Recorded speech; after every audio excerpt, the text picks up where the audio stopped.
Ho, ho, ho, ho, ho. Merry Christmas, motherfuckers. What's up? Let's talk some football. We got nothing to do on Friday. I got nothing to watch, so I don't care if the show goes like 4 hours because that's all I got today is talking football. After this, I got to go and be with my family and not be able to watch sports. This is the worst day ever. But anyways, what's up, guys? Print Factory, week 15, 16, whatever the hell it is, the football season here. You know, we're going to bring you the winners. We're going to talk Saturday slate. We're going to talk Sunday slate. So don't worry. We're going to get to all the games here. I got my boys with me, Santa JJ or Santa Jonathan. I don't know. Nothing really goes well with Santa. So, but you got the Santa hat on. So JJ, what's up, man? How we doing? Good. I find it interesting that you're very content for the show to go 4 hours because you're the one who usually makes it go 4 hours. So very nice of you to open the show with that. And excited to talk some football on Saturday. We got two of your favorite teams, JSU, two of your newly found favorite teams. You got a little heads up matchup with Tony on Saturday as well. So yeah, looking forward to that and then diving into Sunday as well. Yeah, me and Tony are going to battle this Saturday. It's the battle of JSU versus Tony. Who's going to win out? We'll find out here. But Big T, I know you're excited for this Saturday slate. You got your friggin' Colts, who you literally got to change undies every quarter when Carson Wentz throws a pass, and Jonathan Taylor running for tutties every single game. I know you change an undie every single time he gets in the box. I mean, they've looked good. Even the games they've lost, they've looked good, and I feel good. I feel good about them. I did feel good about my Niners too, though, and they lost last night. I still can't believe they blew that game, but super excited for that game. It should be a good game too, in all seriousness. In Arizona, Arizona's on a little losing streak, and I mean, yeah, I like the Colts, but it's a marquee game for sure because Arizona needs to win too.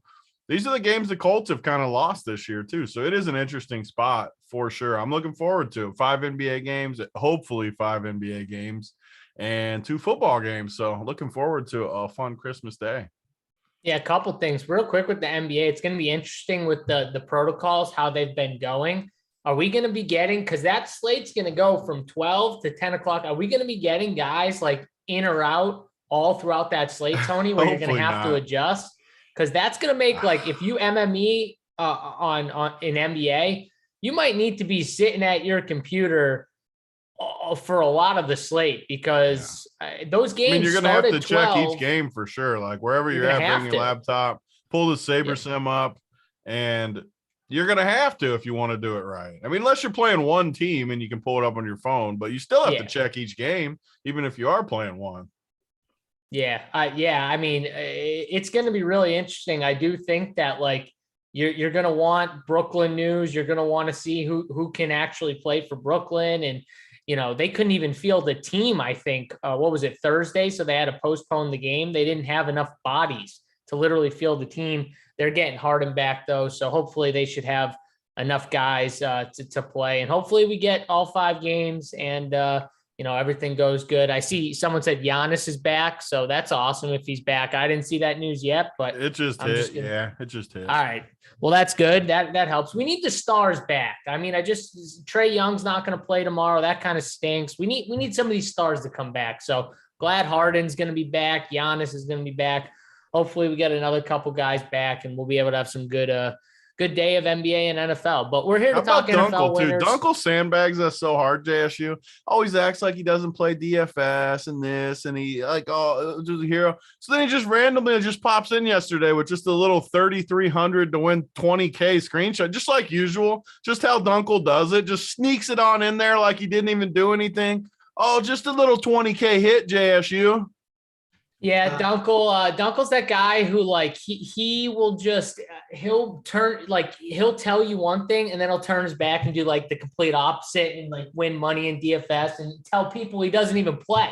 Like he even phrased it like that too. Like he even phrased it like, oh, I didn't even want to play, or whatever he said. I didn't even want to play. Just Oh, just the tip. He said just Let the me tip. just, I'm going to go in on Dunkel real quick, but nobody who's putting in 3,300 is just like, oh, I didn't want to play today. Get out of here with that shit, Dunkel. That's some weak sauce. Don't be coming in here with that. Tell everyone, say you play DFS, you ship. And he was one of the best ones, too, is the people. funny thing about Dunkel. Yeah. Like, he wins all this money. He was like one of the best DFS players when he was like playing full time. And all of a sudden he just acts like then he comes back shipping NASCAR and MMA. And like, it's unbelievable how he does this crap. You guys done? Okay. So no, I can keep going. I didn't, just played the 1650 yesterday, and it was I was very fortunate. Twice. You played it twice. You didn't just play the 1650. You played it twice. I played the 1650 with 2 entries, and got very fortunate there at the end. Got very fortunate. Very fortunate there at the end. He ran pure, JSU. He got very lucky. JJ's like, I got Merry Christmas, motherfuckers. I got very fortunate. So how about that? But yeah, I mean, JJ, you ran pure, and I'm happy for you. I bet if I pull his team up too, he probably like ran bad too. Like he's saying he ran pure. I'm gonna pull. I bet he actually ran bad. I think he ran pretty pure actually. That Randy Bullock field goal at the end had to. That Randy Bullock field goal. Actually, I take that back. He played Jimmy G in the freaking MVP. I remember seeing his team now. Yeah. I did run pretty pure. I felt like my other lineup didn't run as pure with Deebo in the captain spot. Deebo was the best play for sure, I think. Let me just say one thing on Deebo too. Me and Tony sniffed this out right away. How did the announcers not sniff this out though? That dude, I don't know if it's from COVID. I don't know if he had COVID. It's gotta be COVID. It has to be. He was not right. He was winded after every 2 plays he needed to come out. Like he was he was huffing and puffing. He was on it. He crouched down. You could see him breathing heavy and trying to catch his breath. Something was off with Deebo. And then I was telling Tony after we talked about that, like that catch where at the end of the game where I thought he was going to take it to the house, honestly, and he almost did, but he got knocked down at like the 3 or the 5 or whatever it was. Normal Deebo, that he would have housed that thing. There is no way when he accelerates normally that some safety or corner is catching his ass once he accelerates right through. And he got caught. And I was like, okay, he is definitely not 100%. That's a touchdown, I think, 10 out of 10 times when Deebo is healthy. And I couldn't believe he still was amazing. That's the other part that's pretty unbelievable about the whole thing is he still looked amazing, but he just didn't look like normal Deebo. He just looked winded constantly. That time when after that play, he needed to come out because the dude couldn't catch his breath. You saw him coughing and huffing and puffing. The dude just couldn't catch his breath. And I thought it was still pretty remarkable how good he played, but I do think it could have been better. He just didn't look fully healthy. Dunkel, did you notice that? You watched the game, definitely. Yeah, if you're playing 3,300 on DFS slate, you watch that game. He was breathing rather heavy on multiple plays. Forget even just the one big one where he seemed like it took him a bunch of plays to catch his breath. He was doing that multiple times throughout the game. Jimmy G is, God, he's so off. Because, I mean, I know it sounds silly for me to not so much complain about my bet last night, but to me, that was a stone nut over. Jimmy G was the main reason that game didn't go over yesterday.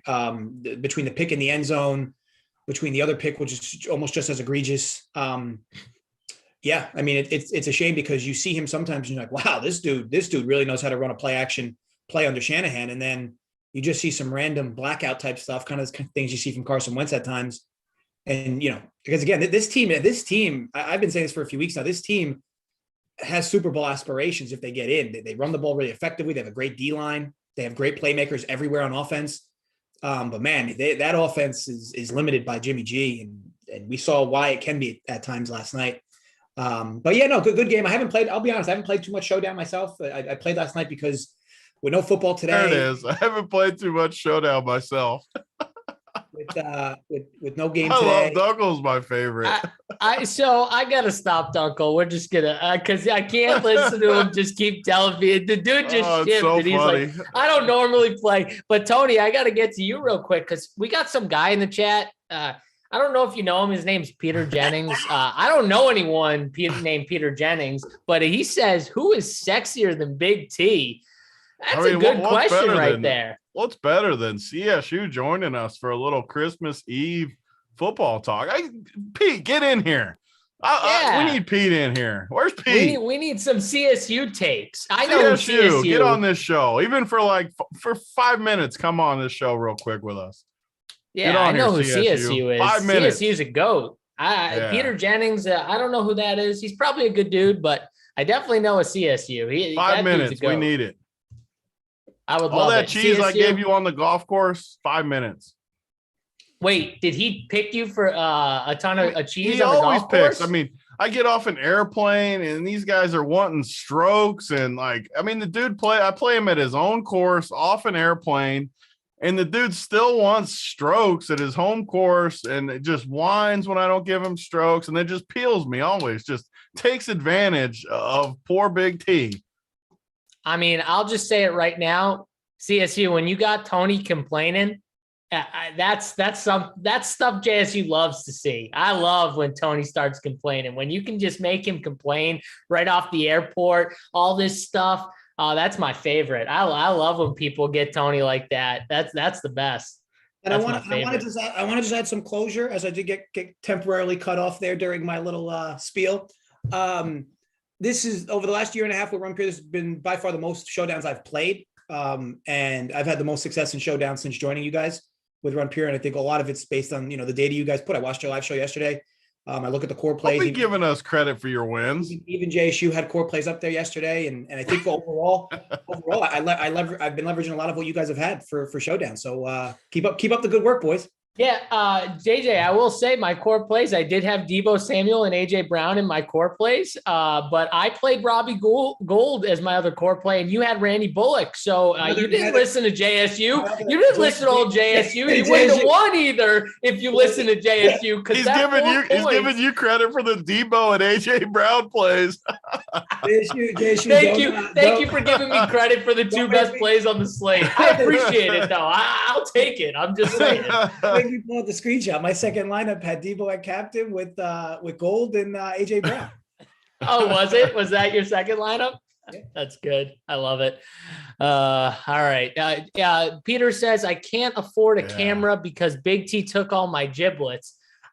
So I'm getting no one could possibly take all his giblets. I mean, the dude's got like 47 punks or whatever they're called, like another 400. I mean, he's the richest guy I know. Richer than Big T. You love to see it. Way richer than Big T. I'm the fourth richest guy on this panel between you two and him. Oh, that's not true. People don't get that confused. CSU is, I'm sure CSU's got it over all of us, but Big T is, I mean, he's won a Millie Maker. I mean, the guy ships like every other day. I can't even compete with them. Saturday slate. I don't know, but real quick, Joshua Neal did have a question. Are you guys any promo codes to join right now? That is a hoop question. I don't think we have. Tony, do you know? Just the RPS standard one, yeah. RPS Heater 25, Josh. That'll get you 25% off your first month. So that code is active. Again, RPS Heater 25. There you go. There's my promo code spiel right there. Didn't even know that, to be honest with you, but hey, we'll give it out. And that's the code. Don't forget, hit the like button as well. Hit the subscribe button, that little red box in the right-hand corner. Get you notified every time we go live with these free shows, which we don't stop. Even on Christmas Eve, we got a free show, Tony. I mean, we don't stop ever. No, and I do. So one of the dudes, what's this dude's name? One of our boys that just shipped 150K. Who? No, different dude. No one knows about this dude that I'm about to talk about. Said he's donating 2 333 tickets. Let me find his exact screenshot here. Yeah, he's doing 333 tickets. Yeah, Craig Brizzle, my boy, wrote me on Twitter. Let's pull his thing up. Shipped 190K just last week. He wants to give 333 tickets away for Sunday. So when should we give those away? Should we just give them away today? That reminded me, I got another guy in here, Y2J Wheezy, who wants to give $100 ticket today as well. So we could give all three tickets. Out. We could give all three tickets away on this show later this show if you want. I forgot I wanted to talk it up a little, but we're not going to have another better chance than today to give it away. So I'll send a tweet out and I'll have someone retweet it that we're going to give these away today. Cool. Yeah. Fourth richest. My guy Big T is literally a reality. Exactly. Thank you, Colin. Finally, somebody tells the truth. I try and tell the truth on the show every single time I go on with Big T. The guy's a movie star. I mean, Colin says fourth richest guy, LOL. My guy Big T is literally a reality TV star. I mean, Tony, how can you lie to the people when you're a reality TV star? I don't even understand how you can lie to the people. I mean, wait till they see the scene where I'm getting a massage talking through the hole. I mean, I won't be a star after that scene. Okay. Don't be giving away the scenes, Tony. They're supposed to be like surprise scenes. There's some. What's up, Dunkel? You had something else to add to the movie star? Yeah, I'm saying I think the next time, Big T, starts to put our net worth in regards to his, all we have to do is retweet the blimp video footage of him doing a race on the sand where he clearly paid somebody. On the sand. I mean, oh, what are they going to show that episode? I mean, I'll tell you right now, Big T won that race, but here we go again. He won, but there's always the but with JSU. Oh, the but. I'm just saying, though, if you watch that, I don't know if it's clear and conclusive that Big T won. It's like the NFL with their catch rule. All the bullshit that they do with their catch rule. They literally don't even know how to get that rule right. I mean, I think they're starting to get better with it. But I mean, if you talk about like 5-10 years ago, they couldn't even get that rule right. It took them forever. I don't even know if they still have it right, but that's what it is. Uncle, this is why this show goes 4 hours, because he just took the race into the catch rule and he starts explaining the catch rule. I'm just saying, well, you can't explain the catch rule because it still sucks. That's my opinion. I won the race. It was a done. I got to the finish line first. That's a W, JSU. There's no plot. Quick shout out to my guy Brandon McNair in the chat, who's going to have my face at the top of his Christmas tree. Much love. I mean, you could probably do better in the looks department on the top of that tree, but much love. Did I skip over your comment, Brandon McNair? Oh, rumor is Big T gets 500K an episode from DK. Yeah. 500K you know what? Yeah, that's probably true. Yeah, that's true. All right, there you go. For all the people who said Big T's humble, there you go. Big T owning everyone. All right, let's get into the 500K an episode. Let's get into the football talk. See, it's not my fault that the chat distracts me with all these good comments. That's not my fault on why I go off on different tangents. All right, that's not my fault. I'm blaming it on chat. Okay, no more comments getting you off track here. We're going to talk some football here. We'll start with the Saturday games, and then we'll kind of work our way through Sunday. We won't try not to miss a game for you guys. So we'll start on this. And we got to start with Cleveland Browns and the Green Bay Packers here. We'll save Coney's Colts for the second game here because I don't want to listen to them talk about them right now. So this game here, Packers at home, favorite, -7.5. 46 is the total in this game. Cleveland may, I think, get Baker back. I don't know if that's like for sure, though. It says he's a candidate to play on Saturday. Quarantine period expires Friday. His 10-day quarantine period expires Friday. So it looks like he could come back for this game. Either way, those guys, Baker, Nick Mullins, what do we think of this game? JJ, I'll start with you.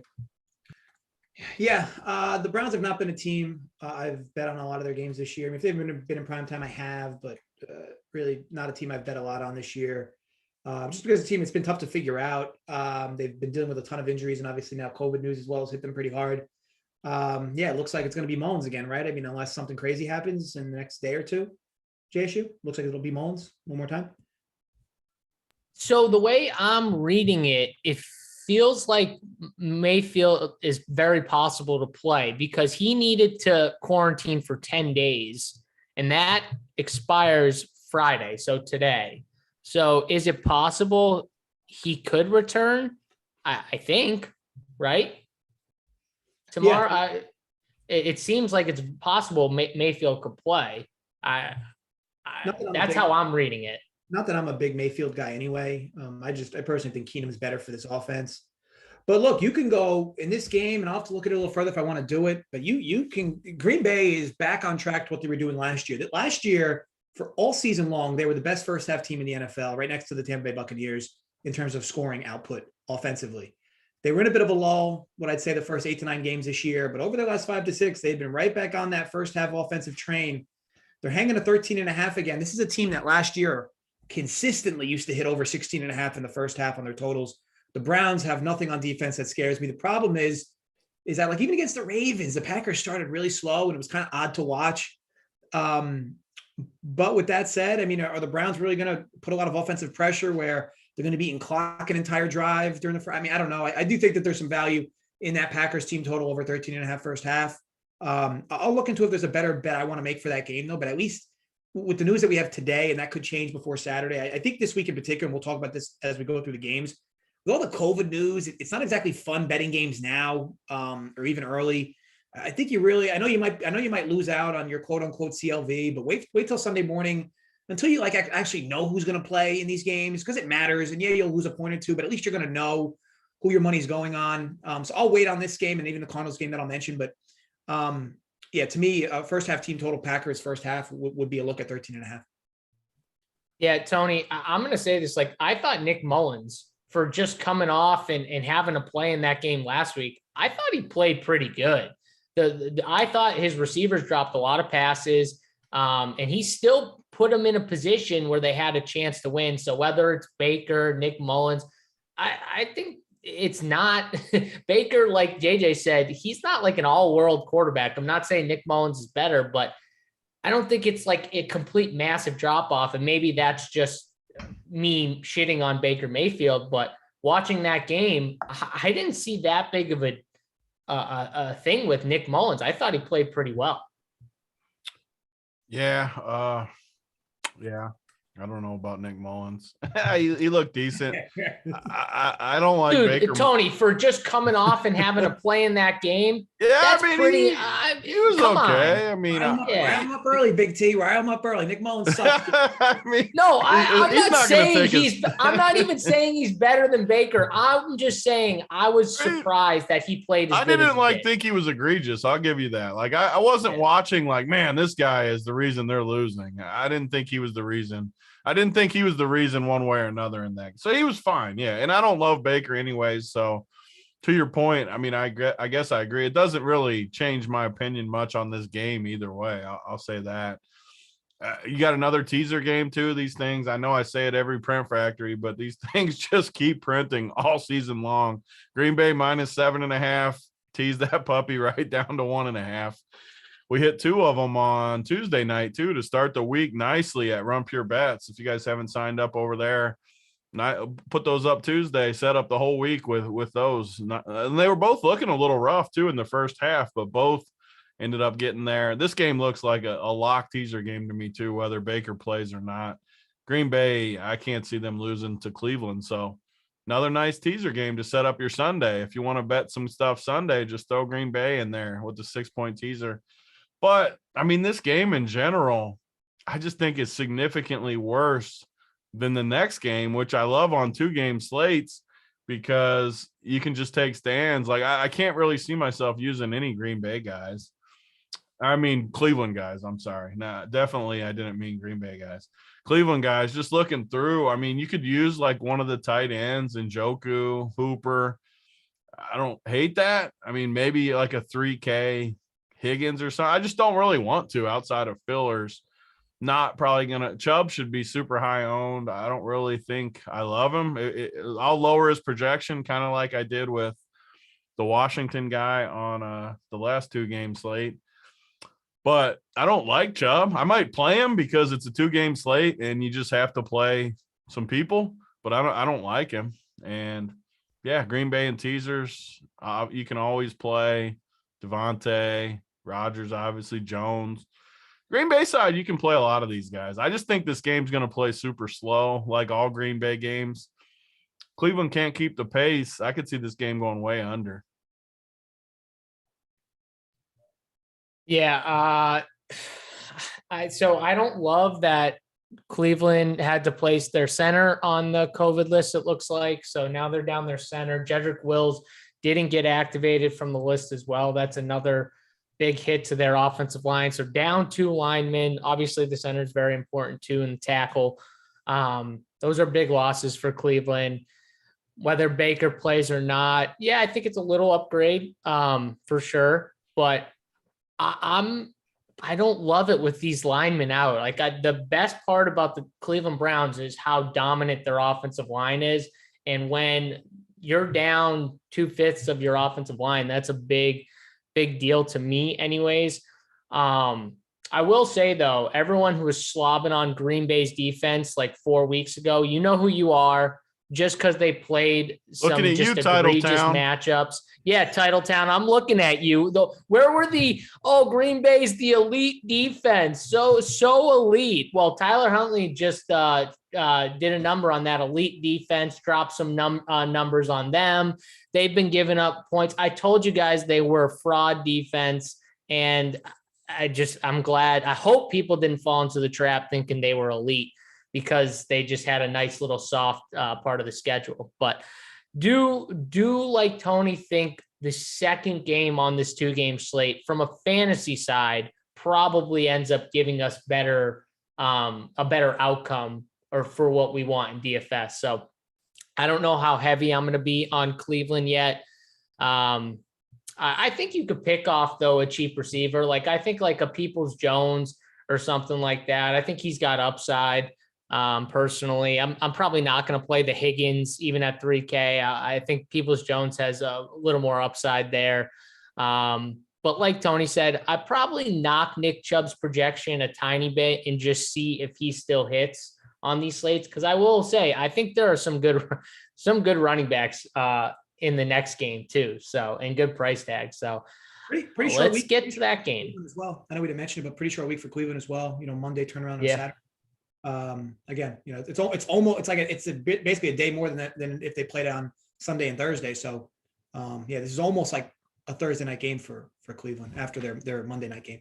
After the Monday night game that got rescheduled to begin with. So they were already kind of in flux on Monday, and now they're kind of in flux again. Not the best spot for Cleveland, all things considered. I really want to fade Chubb too. I just don't want to say it on this show because if I end up playing him a little bit, someone will hold me to it. But I really do. I want to fade him if I can control it. Yeah, I mean, he's pretty much the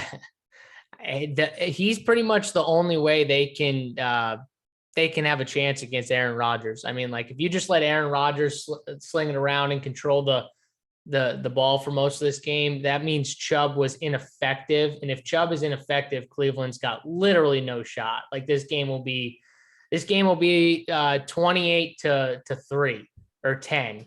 If Chubb is ineffective here, because Aaron Rodgers can sit on the ball like no other. They bleed the clock like no other once they get a lead with those backs and Aaron Jones and AJ Dillon. So that's one thing I would definitely worry about. If you fade Chubb and you get the first half and Aaron Rodgers is up like 17-0 at the end of the half, that's a really good sign for you in the second half, because they're going to have no choice at some point to go away from him. And they're not throwing him the ball either. So he has to get it done on the ground. For whatever reason, they're not using him in the passing game, which kind of boggles my mind, because why wouldn't you want to get your best player out in space?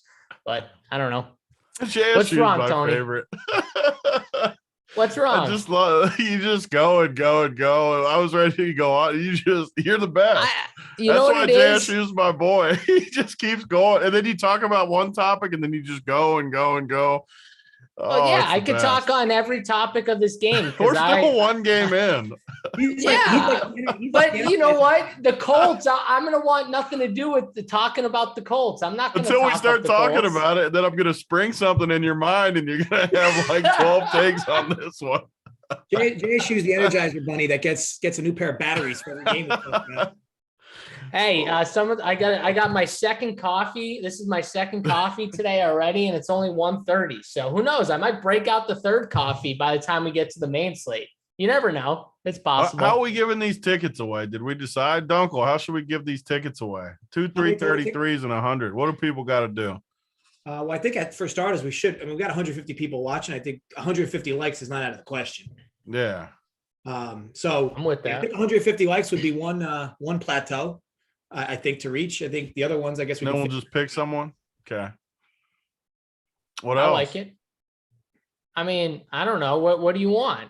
I don't know. I want something funny, but I don't know what's funny. We could do something with like the Saturday night game. Like, there's only 2 games though, so it probably wouldn't work. I was thinking something like, give us like a sleeper play or something and get a couple guys. The turnarounds. I was going to do something like that too at the beginning. It's just a tough turnaround to get that ticket, but unless we just get the ticket for next week or something. But yeah, we could do what we'll always do and just do something random, like,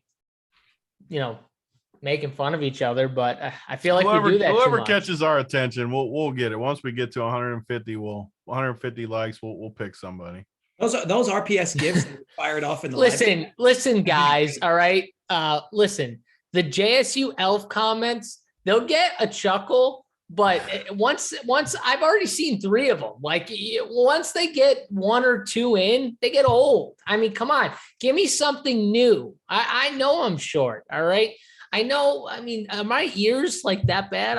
They might be. I know my nose is big. I know that, but like, I don't know. Do I have elf ears? You guys, speaking of ears, you guys been growing hair on your ears? Every time I go to the barber, the dude asks me if I have like whiskers. I've been growing like weird hairs out of the side of my ears. That's something you guys. I love it when the barber will just start trimming my ears, so I must have them. They'll start going over. They trim your ears? Not until recently. Recently, I must be getting older because they start doing it recently. Really? I don't think I've ever had that happen. Yeah. I never have had it happen either. That's why it's funny. Dunkel said it. And recently, like the last 2 or 3 cuts, all of a sudden he's like going at my ear. I must have some hairs poking out. Yeah, half man, half goblin. The 2 of us, Tony. Yeah, I don't know. That's interesting. I'll ask my barber next time I see him. I'll say, my ears, am I growing hair in my ears? Can you? Oh, you'll know when he's trimming your ears. It's an interesting feeling. I know for a fact he's definitely never done it. Like, I know I've never gotten someone to trim my ears before. I'm curious. I want to ask him now. Is that like a normal thing barbers do? I didn't even know that was a thing, like trimming your ears. I think they just trim everything on your face. I mean, I don't know. Okay. All right, let's get to the game Tony's wanted to talk about. Finally, we got the Arizona Cardinals in Arizona. Favorites here, spread is 1 right now. So pretty much a pick 'em. 48.5 is the total. Tony, I got to come to you first. I mean, what do you think of this line here? I know you're a huge Colts guy, so you probably are going to love the fact that it's pretty much a pick 'em spot for your Colts, who I know you think are just way better than the Cardinals. Yeah, and the only annoying part with DraftKings is just they didn't price Jonathan Taylor, which is just weird to me because, I mean, everyone knows how good of a season he's had. You're basically just making everyone play him almost when you get him this price. I really don't see a way around it either. Like, sometimes I can make a case to fade, but like, he's only 8,300. He should be 10-3 on this slate. Like, literally should be like 10-3 or 11K on a 2-game slate. The price is just wrong. So you play him. And the one thing I like about the Colts that's like the 49ers, I just don't play any of these other guys. I mean, Zach Pascal's awful. T.Y. Hilton's old. Doyle and Cox and all these guys, Granson. I mean, these guys, although Bo Alley is 2,500. I will say that on a 2-game slate. I was going to make fun of him, but I just realized he's 2,500. Whenever you get this 2,500 price point on a 2-game slate, it really does open a lot of stuff up for you to get up to some studs. So I won't totally make fun of him because at 2,500, you only need a touchdown. I mean, if he gets a touchdown, you're huge. Even if it's his only catch, you're pretty huge on these slates. So, yeah, I mean, I think the Colts are very easy. Pittman's due for a little breakout game, too. He's been struggling just a little bit, got tossed out versus New England. I think he's 5K. They just didn't price these guys, which makes it tough not to play them. The Arizona side's where you got just a ton of people I think we can go with. You got both running backs I think are definitely in play, Connor and Edmonds, and then the receivers. Kirk with the deep balls. AJ Green's look pretty good. Ertz has looked pretty good. And Rondell Moore, I've heard rumors of them getting him more and more involved, which is good to hear. And even this Wesley dude looked pretty good last week at 3K. So I know it sounds like I'm taking a cop out, but man, everyone in this game for the most part, especially Arizona wise, is in play. And it's just going to build itself for you. So it's a matter of how you get different on this slate. It's going to be a lot like that Tuesday, or it might have been Monday or Tuesday, where we totally faded the first game for the most part, jam the second game and hope it shoots out. And I think this game does shoot out. So I think it's going to be a very, very easy slate. I love the Colts, though, betting wise. I can't see them losing to Arizona. And I think it's a gift to get 1 point or whatever the spread is, right? Teasers, too, right? Is it 1.5 right now? 1.5. Yeah, so you got, both games. I mean, talk about setting your week up right. Tease Green Bay, tease the Colts, and just love life come Christmas. Yeah, Dunkel, what do you think about this, especially from a betting side? Like, is this a game where you're going heavy? Because I know you're a big Colts guy too. Yeah, so believe it or not, at the line the way it currently is, it's a small lean for the Cardinals for me. My only issue is, and I'm not a huge narrative guy, but at some point the narratives do begin, the sample begins to get a little big as it relates to narratives. Cliff Kingsbury and his second half woes as a head coach are once again looming.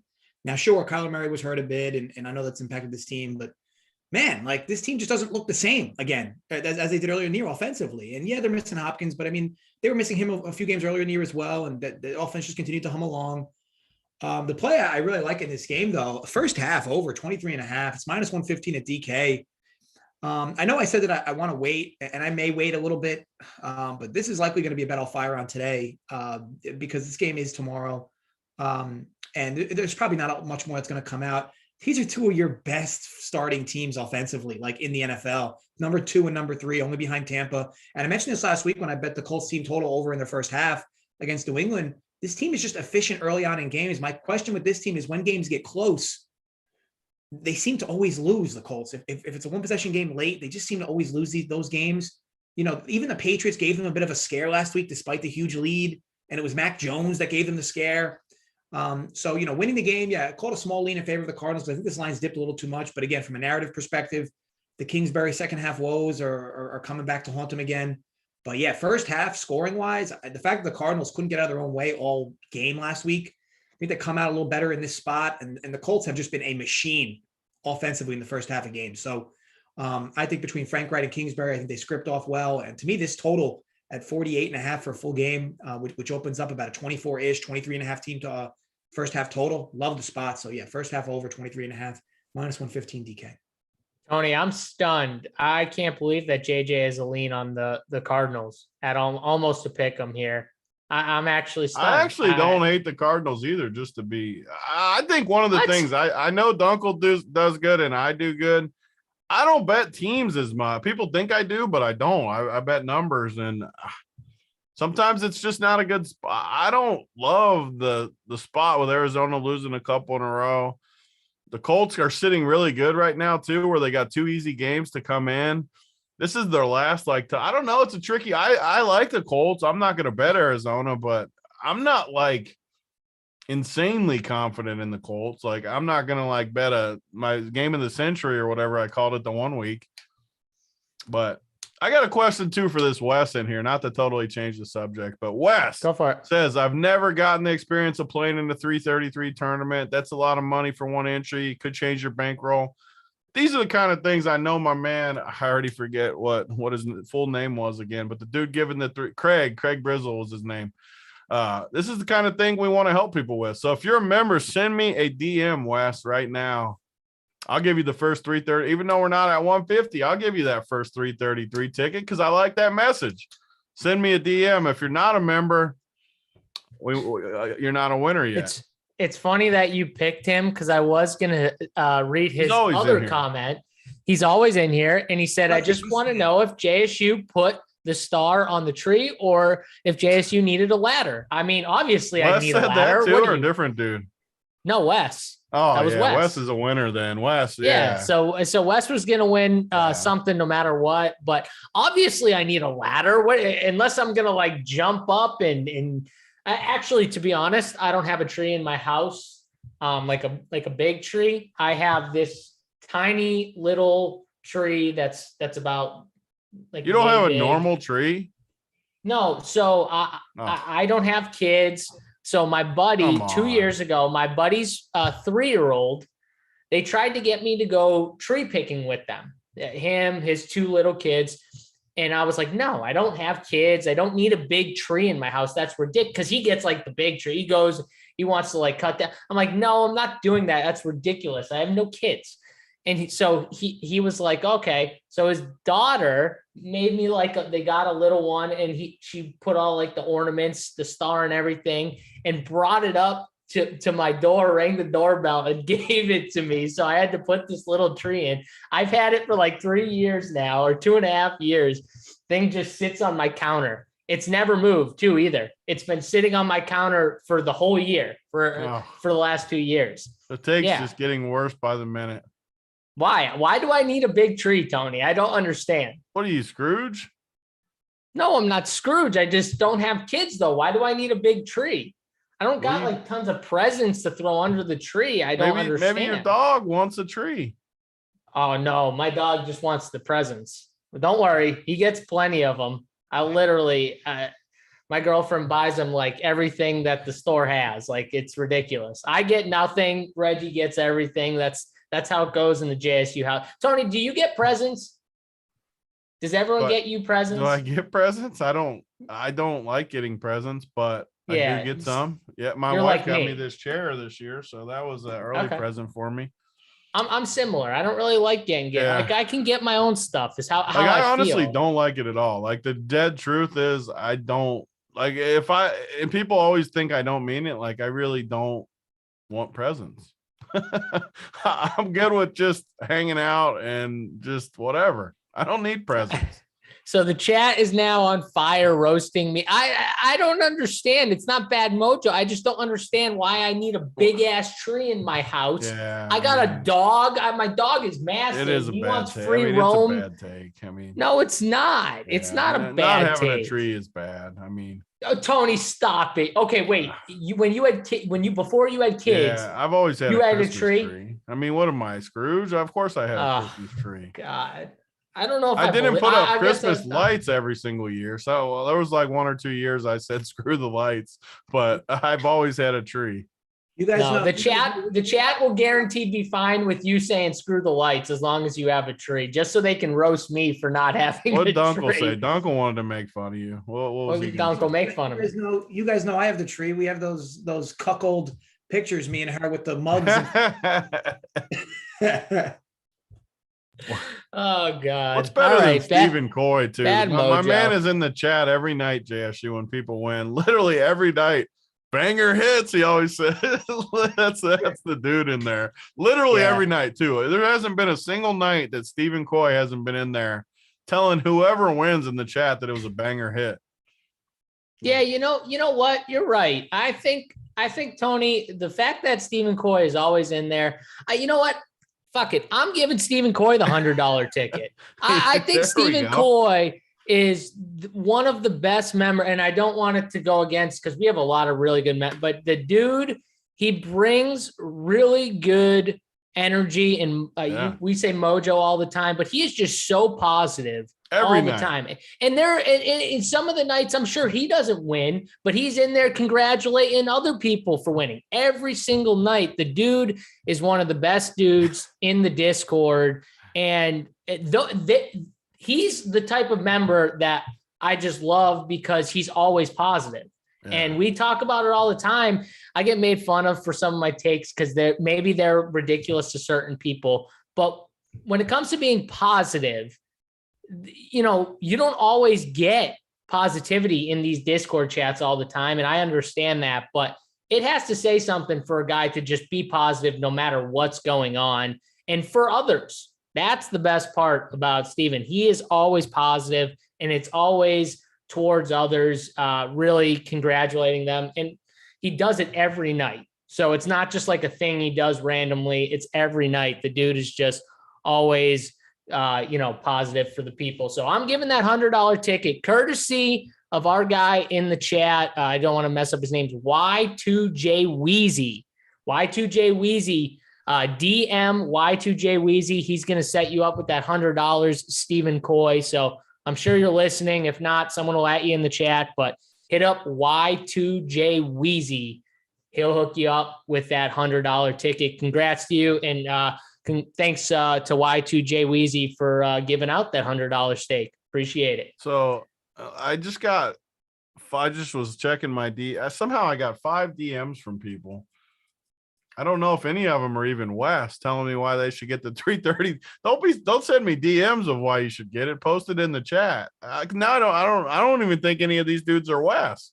I don't want private DMs of why I should give. I can't sort through it. There's too many messages. Did we find out, is Wes a member? Like, I think he is. He said, "Do you want?" Yeah, Wes, DM me in Discord. Are you one of these people? Because I got 5 or 6 messages. I don't know if any of them are you, because all the messages are pretty similar. Yeah, I mean, just hit us up. Discord is definitely the easiest way. What's up, Dunkel? The plot twist. It's you you or man going with a fake West account, slide into Tony's DM. It's definitely not me. Definitely not me. All right. Don't forget, guys, hit that like button. I know we already gave out 2 tickets, but we still want to get to that 150. And Tony, we still got the 3rd ticket too. So yeah, that's what I'm saying. So Tony, we're not giving that 3rd ticket out until we get to 150, or that third ticket will be withheld until further date. Wes says he's about to DM you, Tony. So he was not one of the 5 people who DM'd you. So and no, Big T picks winners. People trying to scam for the ticket. None of them were scam messages. They were just telling me why they should get it. Nothing wrong with it. I just am not going to be looking at those. So you're not going to win by doing it. You got to post it somewhere else. Yeah. Yep. All right. Let's move on. We still got about like 10 or 11 games to talk about. And, Tony's rambling has brought us to 50 minutes, 50 minutes into the show. Oh. Thanks a lot, Tony. I mean, none of us have anything to do. By the way, forget about the ticket for a second. Hit the like button, because me, Tony, and Dunkel on Christmas Eve are sitting here. And we're 52 minutes in, and we've gotten 2 games in, and we're about to go through the entire main slate of 11 games. How about hit the like button just because of that? All right. We got stuff to do today. We got family stuff, but you know what? We told the family, we said, you guys can wait an hour or 2. We got this show to do, knowing that because I'm on the show's going to be at least 2 hours. So Dunkel and Tony definitely told their family, like, there's no way I'm going to be available until after 3. True story, Dunkel? I literally said that too. I was like, there's no way we're done before 2 hours. I said, I'm on with JSU. I said Dunkel will say like 8 words and all of them will be negative about himself, and JSU will talk for 3 hours. Well, so interesting thing, like when Tony and JSU talking about the show, they're like, yeah, we're going to do the show on Christmas Eve. What? Like what time? What the fuck? And like 1 p.m. I was like, all right, that's fine. I was thinking they were gonna be like, yeah, Christmas Eve, like, the normal time, 9:00 at night. We needed a 3-hour buffer. This at least like gets us to 4. 1 p.m. definitely gives us a good buffer for the evening. Yeah, we got a producer. Go too long. Even if we go 3 hours, we're only at 4. Our producer in chat, the great guy who's handling us, giving us this show, producing this show on Christmas Eve, by the way. Shout out to Helmet. He said he told his family 3 hours. So he gave a 3 hour, but I think that's fair. Like 3 hours is a good buffer. It's for sure a good number, because it's going to be at least 2 always. And 3 is just a safe number.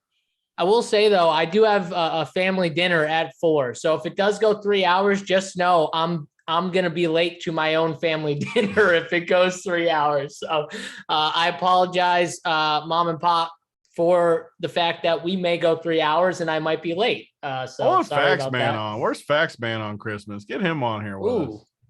Fine. Is he at the house? Is he at the crib? Putting him on the spot's not the best thing for Rumpier. To be honest. I like when he's on the spot. I can get some good stuff.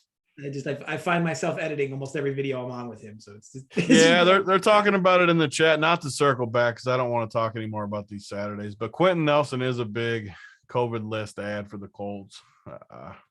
I'm sorry. Did you see what Detroit and their offensive line did to Arizona?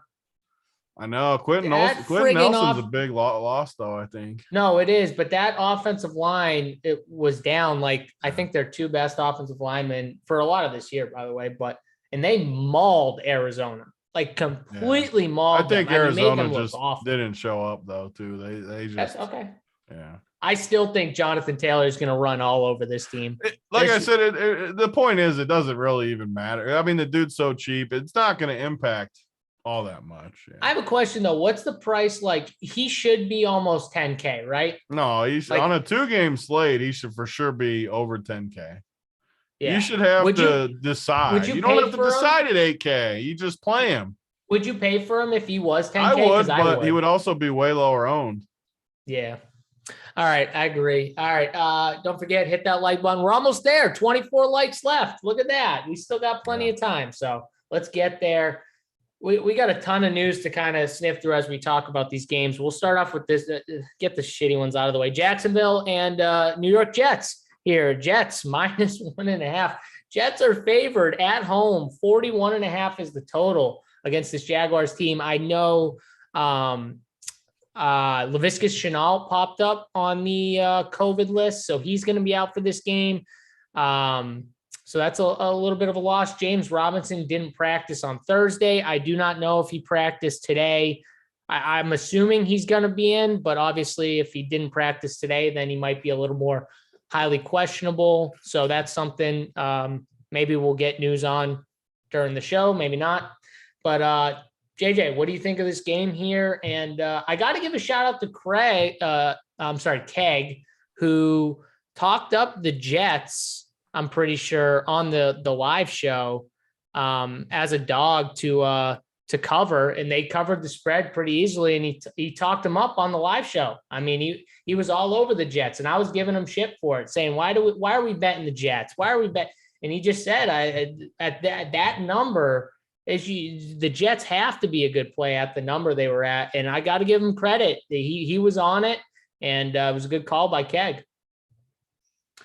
Yeah, I think, I mean, it definitely made a lot of sense, especially since Miami's kind of been on a high lately anyway. But as it relates to this game, I'll be short and sweet. I don't likely not going to bet this game, but if I was to, I would bet the Jaguars. To me, this is your typical spot where everybody overreacted to the Urban Meyer news last week and the line moved egregiously and Houston won outright by a lot. And I think that now the kind of market's kind of medianed back. If the Jaguars were to have won last week, this line would be Jags probably -3, thinking that this Urban Meyer firing was the big difference. I still think the Urban Meyer firing is going to be a big difference. It just didn't show its face in the first game. I think this would be a game where it could show its face, where now they have an extra week of preparation, without Urban Meyer. And again, this team's kind of talked about how the locker room's changed instantly, and Trevor Lawrence has even come out and said it. So I think overall, I think this locker room's in better shape. But let's not forget, we're now in that draft pick scenario, and I know teams aren't, purposely trying to lose games, but it's something to consider here. The Jaguars will have seemingly the first overall pick, if they lose this game. So there's that narrative too, which is likely why I'm not going to bet it. But again, if you ask me who I would bet it to win this game, I would bet the Jaguars because I do think it'll median out, with this week being the week you see the better version of the Jaguars. But the narrative with the draft picks looming, or potential draft picks looming, and 2 tomato cans on a gigantic NFL slate, I'll stay away from the game. Yeah, I don't blame you. I mean, if I had to bet this game, I would bet the Jags with you, but I just don't need to bet this game. I do think they win this game. I think the Jets have just lost so many guys, playmakers, that it's going to be tough for them. And I do think Urban being gone helps the Jaguars. So I get you. I'm with you there. Tony, what do you think? Real quick thoughts on this game. Yeah, I agree. I mean, Jacksonville. I do worry a little bit about the number 1 pick, though. I thought about it. They played Houston right last week. I think that's who Jacksonville played, right? And like midway through the second quarter, they started talking about it, and I was like, I should have thought a little bit about scenarios. But man, you got James Robinson 5,900 against the Jets. The Jets are the team we like to play. Even Duke Johnson went off on this team last week, tilted me. But man, James Robinson at 5,900 has to be close to like a mortal lock for me against the Jets. I just can't not play that, even though I might not want to fully. He's another guy that should be 8K against the Jets, and he's 5,900. It's just too cheap. Trevor Lawrence is 5K. Are these prices against the Jets right? I know Trevor Lawrence has been absolutely horrendous, but man, against the Jets for 5K. I mean, Tua last week was mega chalk. I don't think he's better than Trevor. They both are not that great in my mind, but 5K for Trevor Lawrence against the Jets when you can play. I know Visca might be in protocols, but whoever's in there, Marvin Jones, Treadwell, O'Shaughnessy, all these dudes, whoever their cheap receivers are, if you wanted to leverage off Robinson and play Lawrence with 2 of those guys, I'm okay. Anything against the Jets all year. Anything you want to play against the Jets, I'm good with it. And these prices are very nice. You could even play Lawrence, Robinson, and 1 receiver if you wanted. Get all that stuff against the Jets. You got some run back. Michael Carter with a little bit of flop lag gets another week. Now he gets the Jags. Barrios is still 35. I don't know. This game's a great filler game, I think. You can play a few of these pieces in here. Yeah, Tua is good at what, Ian? Tua is not good. Tua is not good. I've been saying that for a while now. Tony's been saying it too, I think, with me. So that's when me and Big T are in line with something. I think that's when we're on the right page. Because me and Tony don't agree on everything when it comes to football, and Tua is definitely something we've agreed on from the get-go, I think, anyways. Yeah, I mean, he's no matter what he does, too, I'm not going to think he's good. So I'm not stubborn with everything, but some things I'm just when I'm just convinced that I know for sure, I just won't change my mind no matter what. So maybe I am stubborn with some stuff. Tua, are you convinced that Jimmy G is really bad? Are you convinced? I don't like him, but like I'm not as convinced as I am of Tua just sucking. I'm very convinced Tua sucks. Like I don't think Jimmy G's good, but I think he's more capable of Tua at times. I'll say that. Okay, and I just want to clear up. James Robinson doesn't have an injury designation going into this week now, so there's that. He's definitely going to be in. I agree with Tony though. Like people were like panicking about him not practicing Thursday or something, but he never practiced Thursday from what I understand. That's what someone in the chat just said. So I didn't even know that. So yeah, there you go. Don't worry about his I just don't ever overthink stuff like that anyways. Like if he pops up and can't play, then we'll just adjust. Yeah. I usually wait until Friday. I think Friday's the teller. If they don't practice Friday, that's a huge red flag. But if they, they do, then I'm not worried. I'm circling back to the Colts again. 3 linemen out this week. I'm worried about my Colts. I might be with Dunkel on the Arizona train tomorrow. I'm worried. I did this on Monday or whatever. We don't want you on the Arizona train. We don't want you. I can't help it. I go with who I think. 3 low linemen for Indy is not good for them. I agree. Yeah. I don't want to go back to Saturday, though. I'm sorry I brought it back up. That's okay, because you'll pull me back in. So you did. He'd see what he does, chat, and then he'll say it's my fault. Next game. Say it's my fault at the end of the day. Yeah. All right. Let's go to the Chargers and the Houston Texans here. Chargers away from home. This game is in Houston. -10. They're the favorites here. 46 is the total in this game. News, it looks like Austin Eckler is going to be out. He was on some show talking about how he's probably not going to be in there, and Justin Jackson, Josh Kelly are going to back him up. So we might get some chalky, cheap running backs here, guys, with Justin Jackson for DFS. But real quick, Dunkel, what do you think of this game from a betting side? I think if there's one thing we learned about the Chargers is that like every week you could probably just bet under their field goal made prop. If it's anything 4th and 4 or less inside the 40, they are not kicking field goals. But this is a typical win and get out spot for a team like the Chargers. I know that they lost the game to Kansas City. You know, the would have, could have, should have's on the fourth downs. To me, it doesn't matter. I respect the fact that Staley's like, this is how I roll. And you can even see his reactions, right? Like when they don't convert or they do convert, no expression changes. Like to him, it's like going into that play was our best advantage to win. And the result to me doesn't matter. It's trust the process. So I respect that. And you're seeing that from Harbaugh as well on the Ravens end of things. I know that's not working now. And the anti-analytic folks are just losing their minds over these types of things. But this game, I don't think it matters from a talent perspective. Chargers are that much more talented. Sure, they're going to be down a few weapons. And the line being 10, I guess, makes sense. I mean, I'll stay away. I guess if, you wanted to get real silly, you could use this as like an alternate teaser down to like 2.5, where you push this line like 8 points. But yeah, for me, there's just other games to bet that make more sense. I don't know why you'd want to bet this game where Houston's definitely not trying to pile up wins right now at this part of the year. And the Chargers need to win this game. But will they want to blow them out? Probably not. So overall, a lot of arrows going in a bunch of different ways here.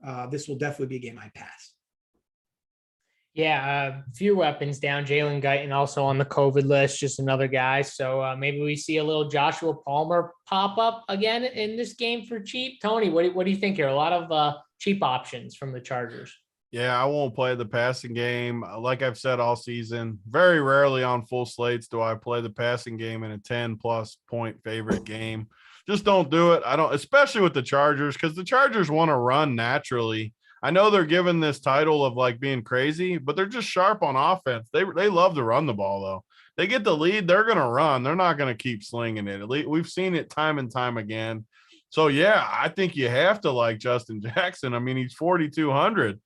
I don't really see – I don't know. Running back feels very easy we're only 2 games in, and James Robinson and Justin Jackson look like incredible plays. Obviously, you could pivot onto maybe Josh Kelly at 4K, and maybe you get lucky and he outscores him with the touchdowns, because I do think, although he fumbled, huge fumble in the Chiefs game, he's still going to get the work in there, I would believe. It could be a pivot, but, man, just on the surface, Justin Jackson looks like an incredible play. I'm going to fade all of the rest of this game, though. I'm not going to bet this game either. Nothing sticks out to me there. But, yep, just the running backs. I agree with Tony with the running backs. I think both guys are in play, actually, Joshua Kelly and Justin Jackson. And if they get watch for Roundtree being active too.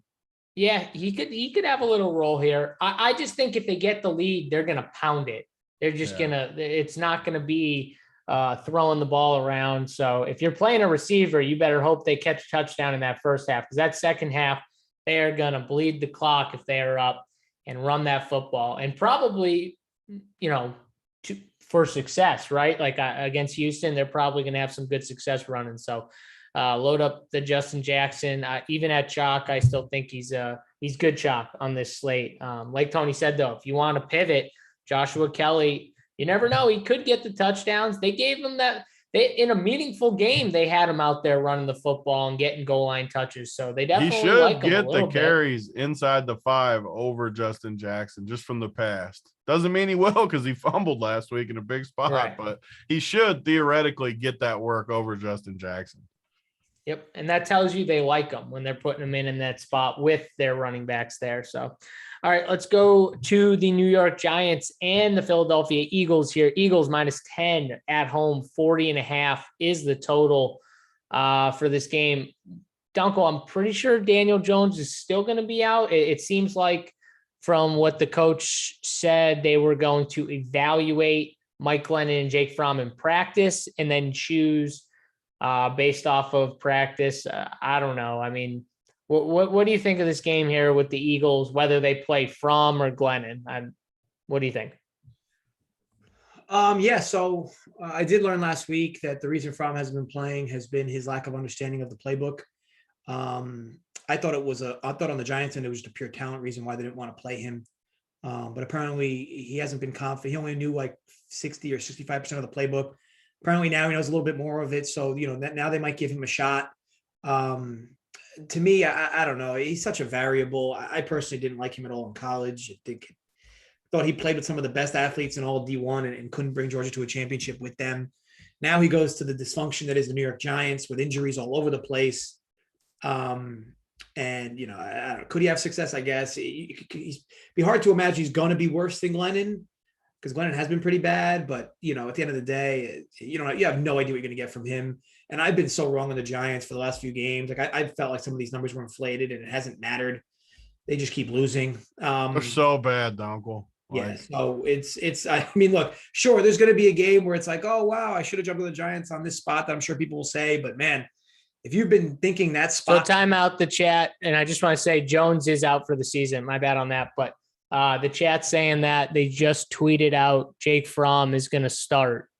So, yeah, so you know, I think that it does add an added element of surprise, I guess, for Philly.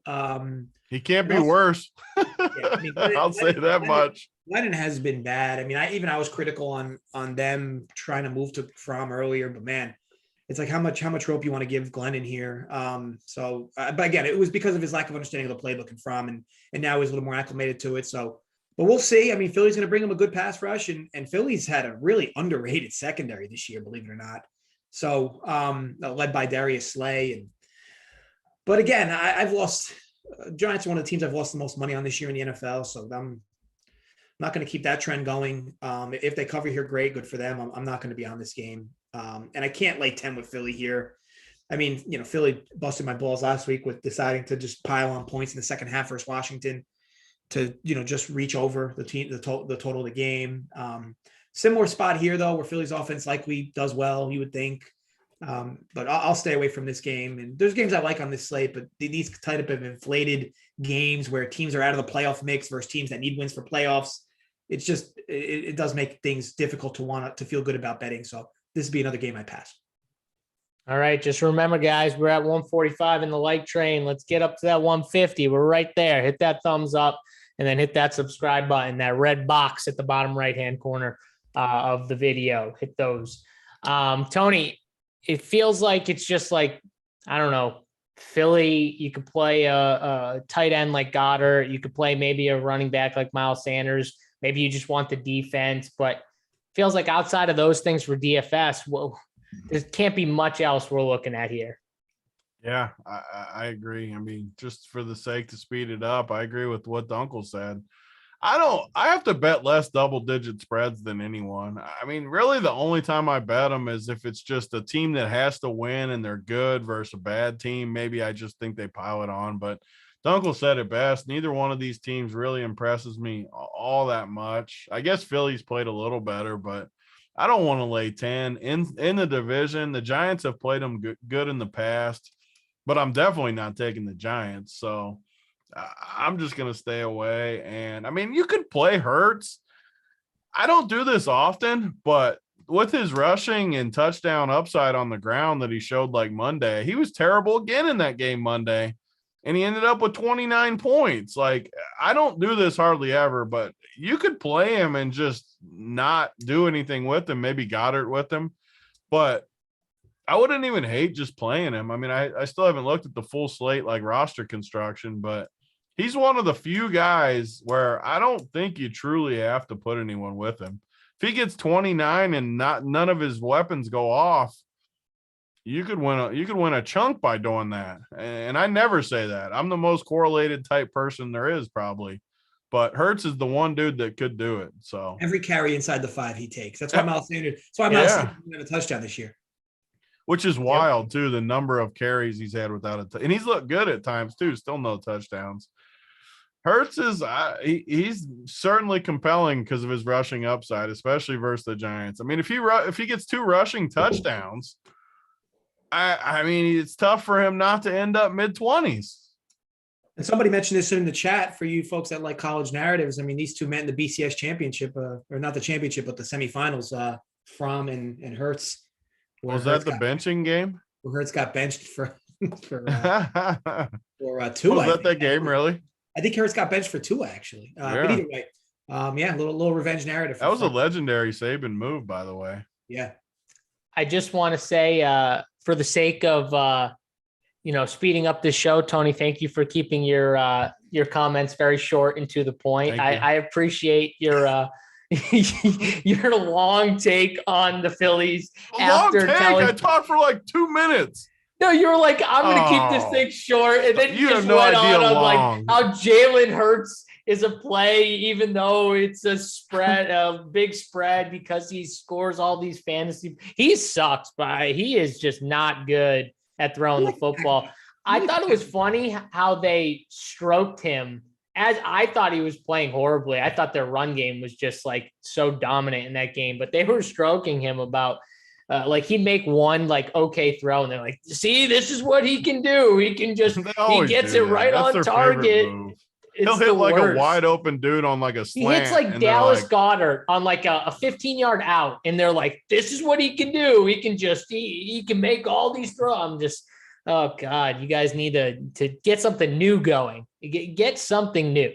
Tony, someone also said, did you plug the Kentucky Relief Fund or something like that in the chat? Did I plug it? What does that mean? I haven't picked the two winners still, if that's what they're asking. Maybe that's what they're asking. Those two. I will either tonight or more than likely tomorrow. I'll pick those two winners for two more 333 tickets. There you go. So more tickets coming, boys. We did get over our like target of 150. That doesn't put you guys who didn't hit the like button off the hook. Still hit the like button, but that does mean we will give away that 333 ticket, but continue to hit that like button. If you enjoy this show, even if you don't enjoy the show, if you're watching this show, just hit the like button for us.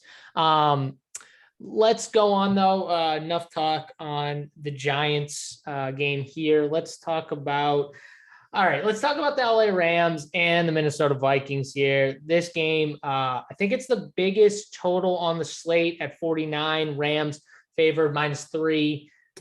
In Minnesota, though, Dunkel, I'll start with you here. In your Minnesota Vikings, you got 1 o'clock Kirk Cousins. 1 p.m. Kirk. What do we think about 1 p.m. Kirk? Yeah, it's pretty simple, boys. You just go right back to the Minnesota team total over. 1 o'clock, this team, whether it's all Kirk Cousins or not, this is a perfect spot. You're looking at 22.5, 23, pending your book. You could probably get cheaper vig at 23. You'll pay a little extra vig on 22 or 22.5. Sorry. Yeah, I mean, to me, I know I've mentioned a few different types of narratives. I feel like we mention this one every week, though. It's crazy that because even me, I'm not somebody who believes in this type of shit, like where a guy just plays better in certain time windows.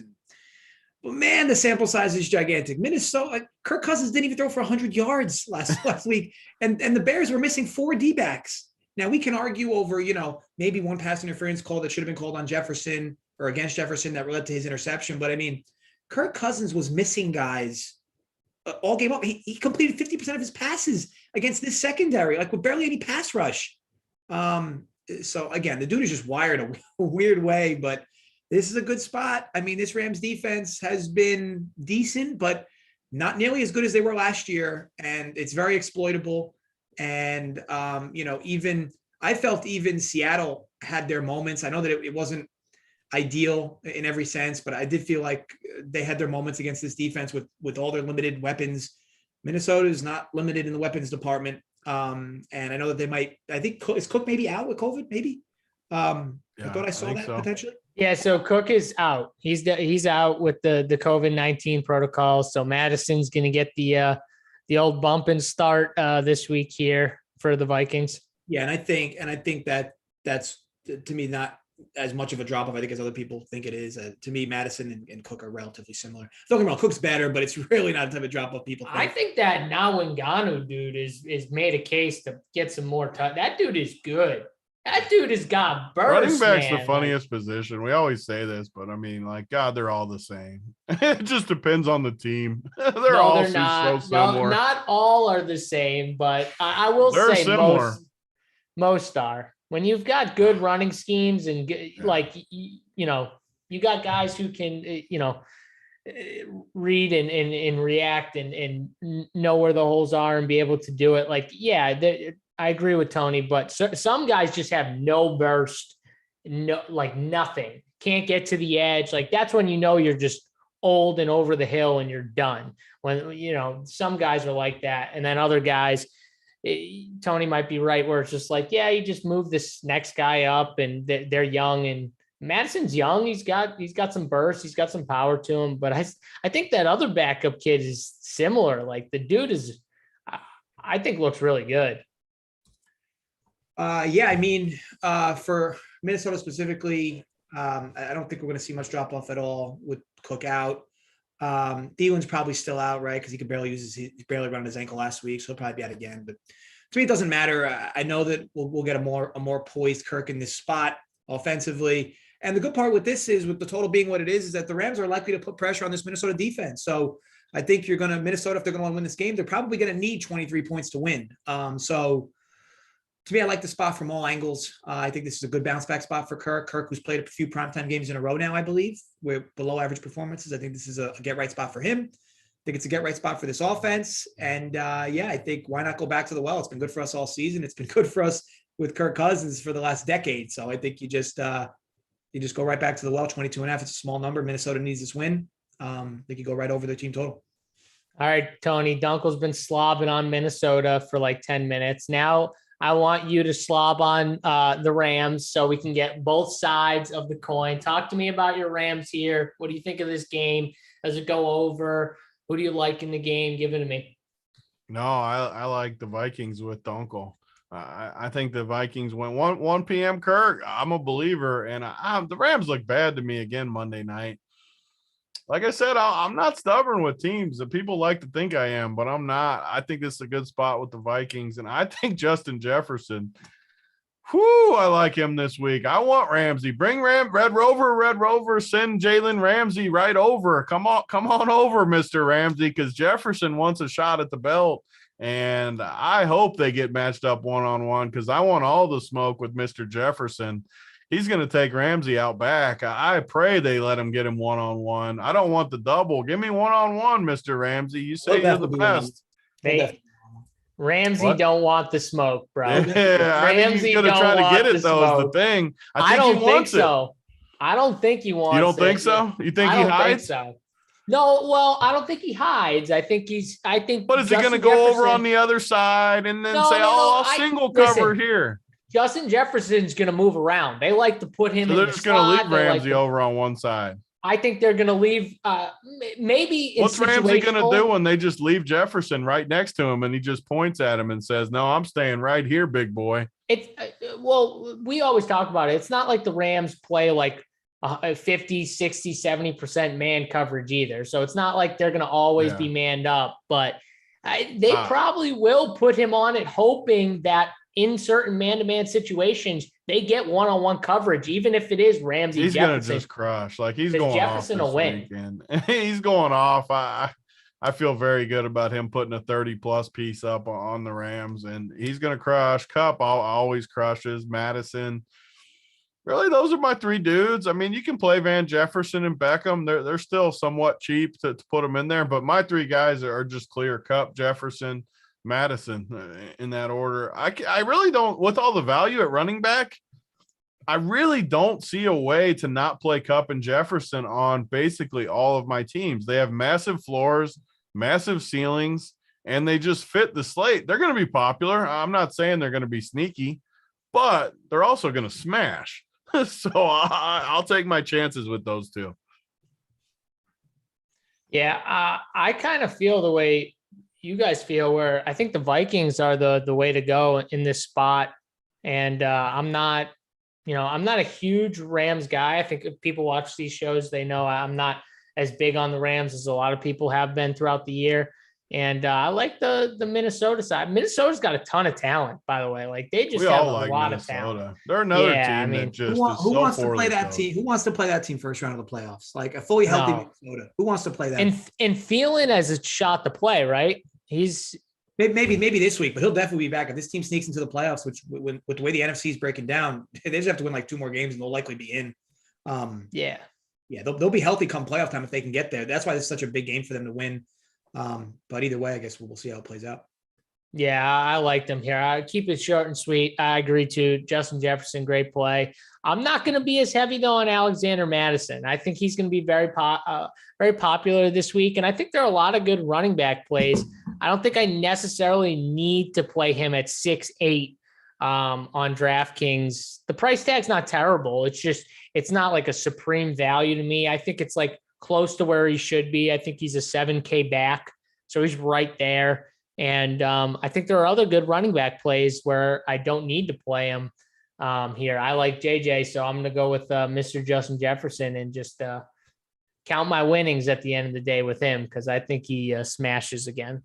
So from the Rams guys, Tony, did you like any Rams guys outside of Cooper Kupp? Was it mainly just Kupp? Because I agree with you. How do you not like? How do you? No, I mean I'm playing Kupp. Kupp. I'm playing him. There's no reason not to play Kupp with all these cheap values. So what about OBJ? Him, and I think you can play another piece. I just probably won't. More than likely, I don't want to really play two receivers without the quarterback, Stafford. And I don't want to play Stafford really. I mean, maybe I could. I don't know. Kupp's the only one I'm for sure playing though. I don't really want to play the rest.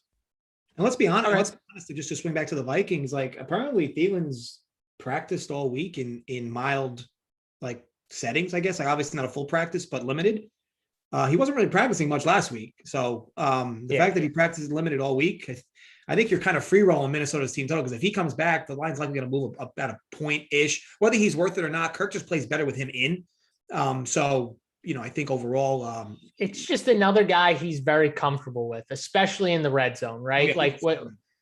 I'll say this all the time. Adam Thielen is not like the most talented or the most athletic or skilled wide receiver. But that dude, when it comes to getting his 2 feet down in the back of the end zone, and his awareness is insane. And the connection him and Kirk Cousins have when it comes to those like pylon throws in the end zone and stuff like, they're just so good, right? JJ, they have really good timing when it comes to those. And that's why you see Thielen's touchdown numbers are so high the last 2 years. It's just because him and Cousins have a really good rapport, and Thielen is amazing at knowing where he is in space, whether he's jumping in the air, whatever it is, whether he's falling, he knows where he is really well, and he can get those feet down. So, Tony, what's the laughter now? You're holding back. Westlake's making fun of me. -500. OBJ ends up in Big T's core. I can't be sure he won't because he is 5,300 still. So you could be right. That might be a sharp bet, man, Westlake. I don't like him as of right now, but he is really cheap. So I can't guarantee he won't end up there. Yeah, I mean, he could have a big play against Minnesota. It's not out of the realm of possibility for. I think because I don't like the Rams running game. I think real quick, just like what Stafford and Kupp are doing together is pretty incredible. Like if you watch some of their replays and some of their plays, like Stafford's getting rid of the ball before Kupp's even cutting into his routes. Like it's pretty incredible, their timing. And that's why a guy like Kupp, who's undersized, who's not the fastest guy, but that's why guys like him can just pile up numbers. It reminds me back in the day with Roethlisberger and Antonio Brown. Not the most skilled wide receiver by any means, but their timing on routes is really impeccable. Yeah, for sure. I agree with you. Let's go to let's talk about the Tampa Bay Buccaneers. Speaking of Antonio Brown here, Bucks -9.5 in Carolina against the Panthers. 43 is the total. And just real quick, because the Bucks got obviously the injury bug, the COVID bug, they got a little bit of everything here, guys. No Chris Godwin on the IR. Mike Evans is out for this game. Rashad Perryman, I think, could return from the COVID list. So that's a wide receiver they get a bump from. I think Darden was on the COVID list. Another wide receiver. So, and then Gronk, their tight ends are healthy. And Uncle Lenny, who's been a monster part of Tom Brady in this offense. He's just literally owned me and Tony, it feels like, all year. He is out. He's on injured reserve with that hamstring issue. And does that mean Ronald Jones season, Big T? I mean, what are we doing here with this Tampa Bay team? They could get AB. Looks like he's going to be back. He's 4,900. You got Ronald Jones, who they say they're going to give him the work. I mean, what are we doing with this? Pick through it for me, because a lot of things in this game. Those other guys that we talked about, I don't even remember now. The first two cheap guys we talked about, I like more than Ronald Jones. Ronald Jones is going to be very popular though, because he's 5,100. I just don't think he's good. I don't know. I don't like him. And if he's going to be popular, I don't really want to play him all that much. I'd actually rather pivot to the Keyshawn Vaughn play, who they have put. They don't mind him in the passing game with dump offs. And I just don't think Ronald Jones is very good. So I'd rather just pivot off of him. And AB at 4,900 is basically a lock for me too. I mean, he's who I'm going to play on Tampa. I don't love Gronk at 6,200. I know a lot of people will like Gronk without all these weapons. I don't like him as much at 6,200. I like him more when all the weapons are in, as crazy as it sounds. He's one of those guys. I like him to be like the third or fourth guy, and Tom can just feed him. Now they're going to be focused on him. He's still one of the slowest dudes. He's still dominant, but 6,200, I'm not paying 6,200 for Gronk. I'd rather just pay 4,900 for AB, who before he got injured and the fake COVID card and the 3-game suspension and every other thing that's happened with him, he was their best receiver. People forget that. He was crushing early in the year. He's been fine. He was just suspended. So he's back, and I'm guessing he's going to crush right away at 4,900. Again, the price is just wrong. If we knew Godwin and Evans and Lenny are out, I mean, AB should be 7,500 or something, and he's 4,900. So I absolutely love AB. I think he is close to a lock at this price.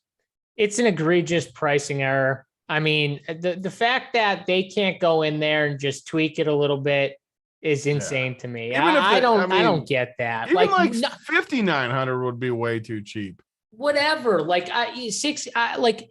Something that this is a problem. I think I know that injuries pop up, but Godwin and Evan, all these guys got saying injured. Anyways, Bucks don't trust Vaughn at all. He was in there the whole damn second half. What are you talking about? Yeah.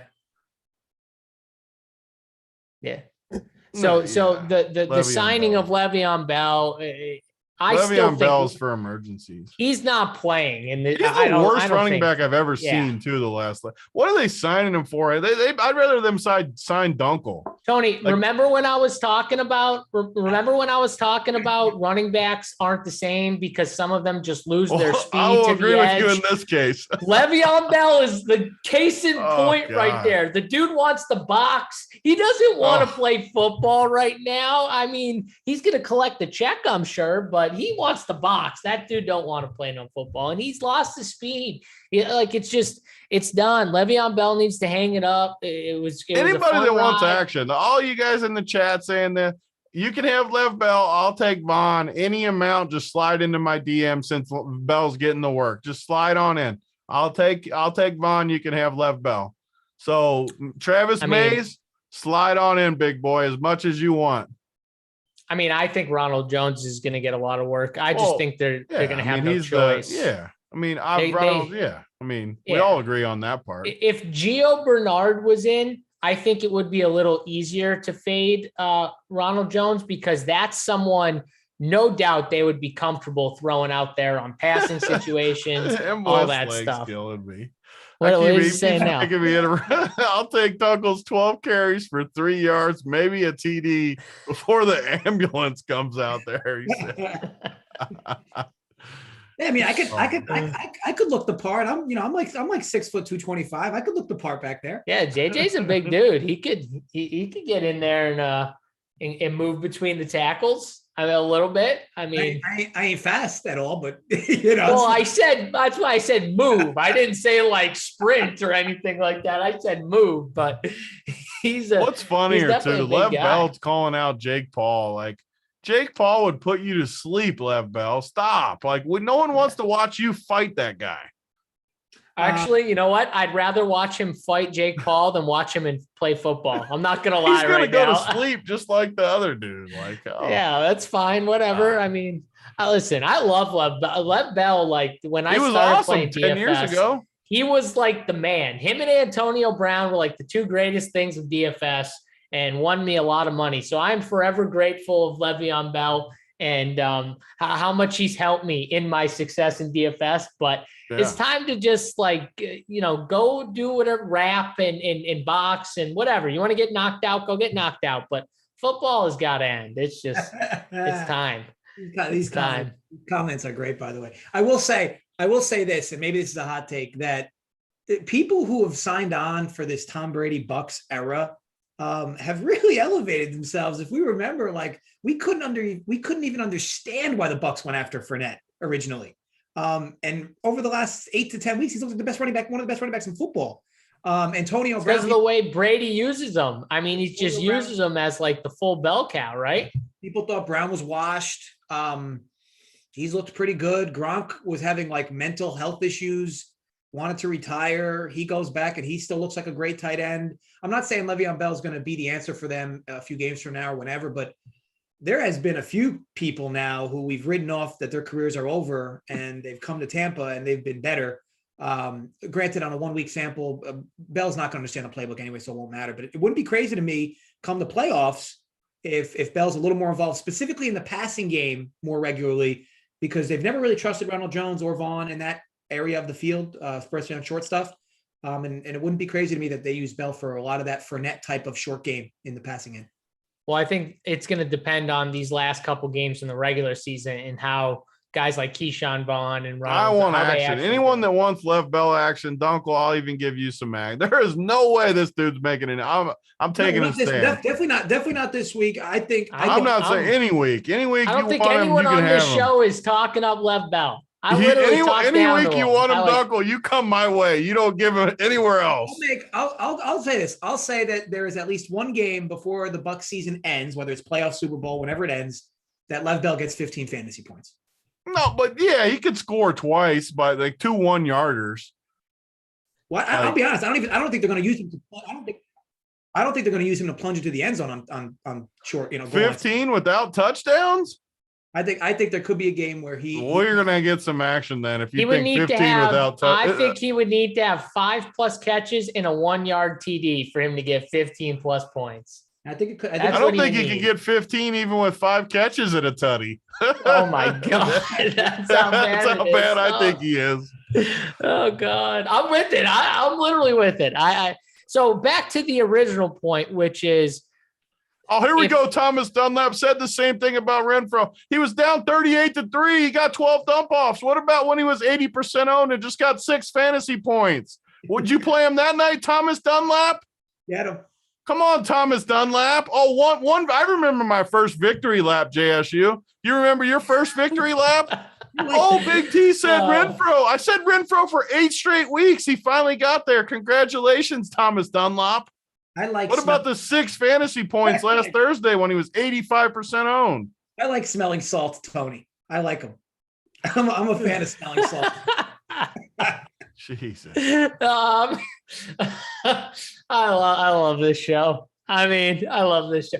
The best part about the Renfro thing is like the dude went for the first, like, I don't know what it was, 11, 12 weeks and didn't get over like 17.5 fantasy points. And then all of a sudden he has like a few like games in the 20s and 30s.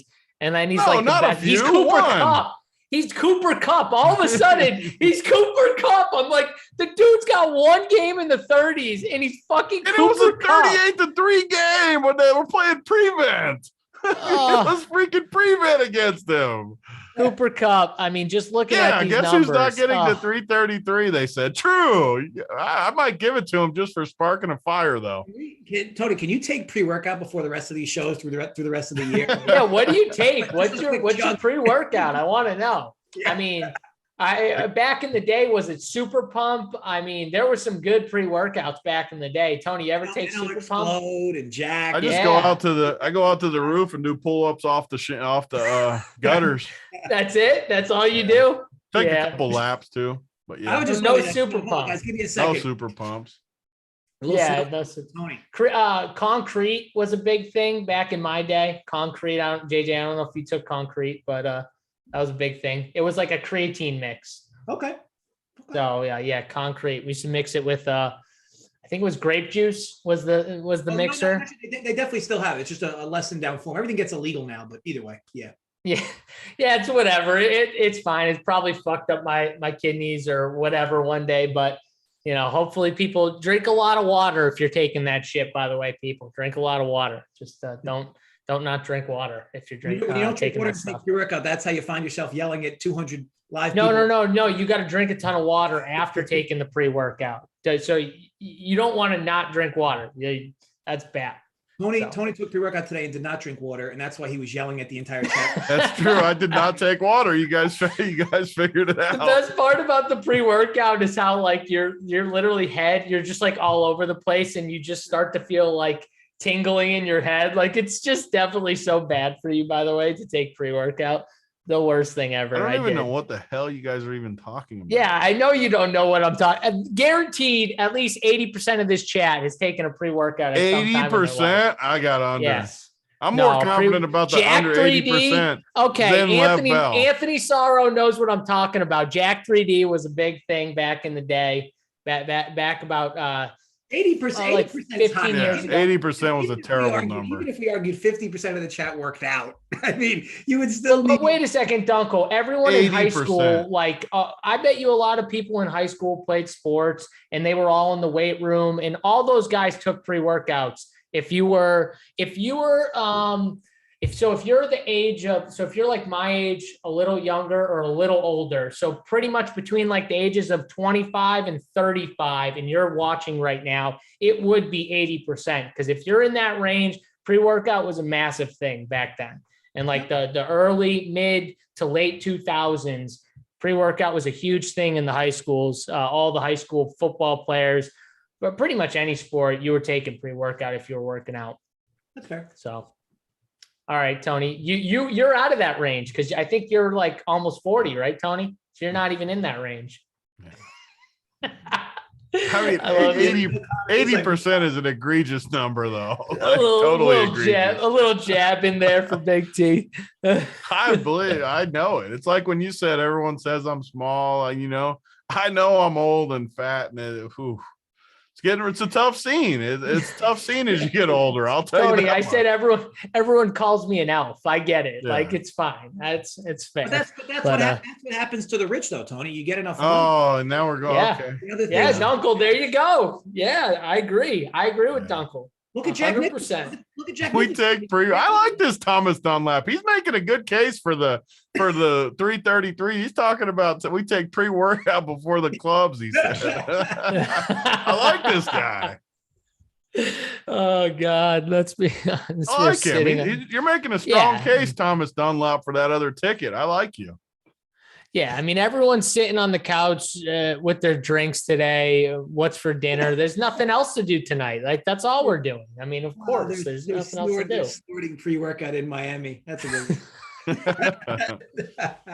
Oh, God. So many good ones. All right, Tony, are we allowed to move on, or do you want to keep stalling this show out with chatters?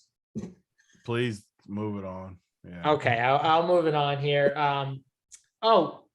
Nothing from Carolina, right? We didn't talk Carolina, but I'm assuming Definitely nothing. Not. Okay. All right, let's move on then. We'll talk about let's talk about this game. Ravens and Bengals. This one should be a good game. Interested in the chat. I forget who it was. I wanted to try and give you credit for telling me this news, but Tyler Huntley didn't practice with a non-COVID illness. Okay, so that's something. Lamar Jackson is questionable, looks like, for this game. I don't know if there's a new thing on him. I know he didn't practice Thursday, but he hasn't practiced feels like all year for most of the year. So we'll see with that ankle. But Huntley was out with a little illness here, guys. So that's not good for him. Even if it's non-COVID, still not good if he's sick or feeling really ill for this game. So what do we think of the Bengals and the Ravens? Bengals here at home, 4.5-point favorites and 44.5 total. Dunkel, I'll come to you first. Yeah, I think that, and look, he's not going to win MVP, but man, he should be more in the conversation. Joe Burrow has been incredible this year when you take everything into consideration with how long the Bengals have been bad for and how good this offense looks at times with him playing quarterback for them. The leadership he's brought to this, organization. I've been a Burrow guy for quite some time now, and I was ashamed to see him go down last year because I think he was going to be the unanimous rookie of the year. So Dunkel, the chat's saying real quick that Huntley's going to start, though. Either way, he's expected to start. Okay. For this game. Yeah, I think that you could look at this game in a few different ways. He's going to start even if Lamar plays? I don't know. Lamar officially out, says Ian. I don't know. So he got officially ruled out. I didn't see that. I didn't see that either, but I'm just reading the chat here, and that's what they're saying. So I'll look for it as you talked, Uncle. Keep going. I'll look. I think what I haven't liked about this Bengals team is that recently against good teams, they have not played very well. Their last few wins have been Broncos, Steelers, Raiders, everything in between. They've lost 49ers, Chargers, Browns, and even the Jets are in there. So this team's not exactly peaking right now. And they didn't do a lot of work against Denver, which Denver's a good defense, but they should have done more than what they did. It's not great. The Ravens might get some pieces back defensively, maybe.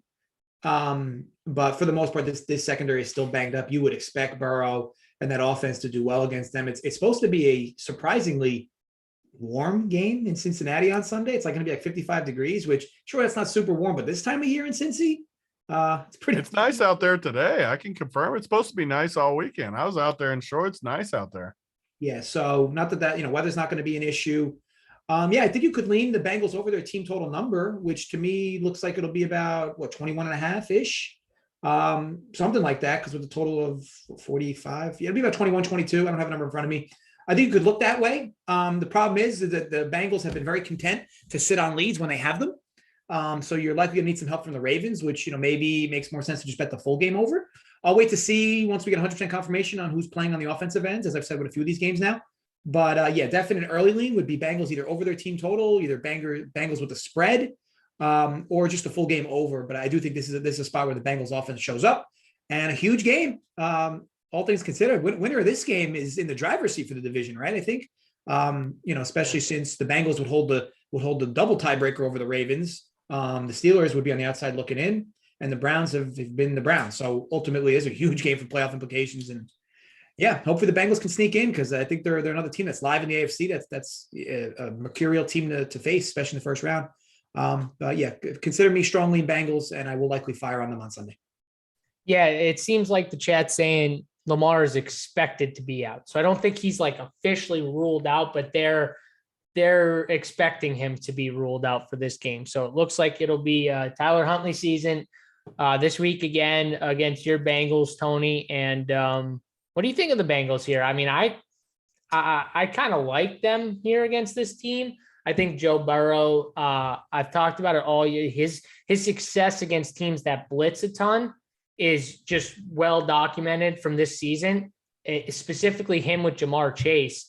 And the Ravens blitz, I think they blitz like top 5 in the NFL as a defense. They're blitzing a lot as a defense. So that to me makes me love Jamar Chase in these spots where I can get a team who I know is going to blitz. And when they blitz, I know Jamar Chase is the guy that he is looking for if he's got one-on-one. And I think we're going to see that in this game. Yeah, I mean, in last week I wanted to target Baltimore secondary. I mean, 2 weeks ago they go for 2 because they literally can't guard anybody in the secondary. Last week they lose more guys, go against Devontae, go for 2 again because they're just worried about the secondary.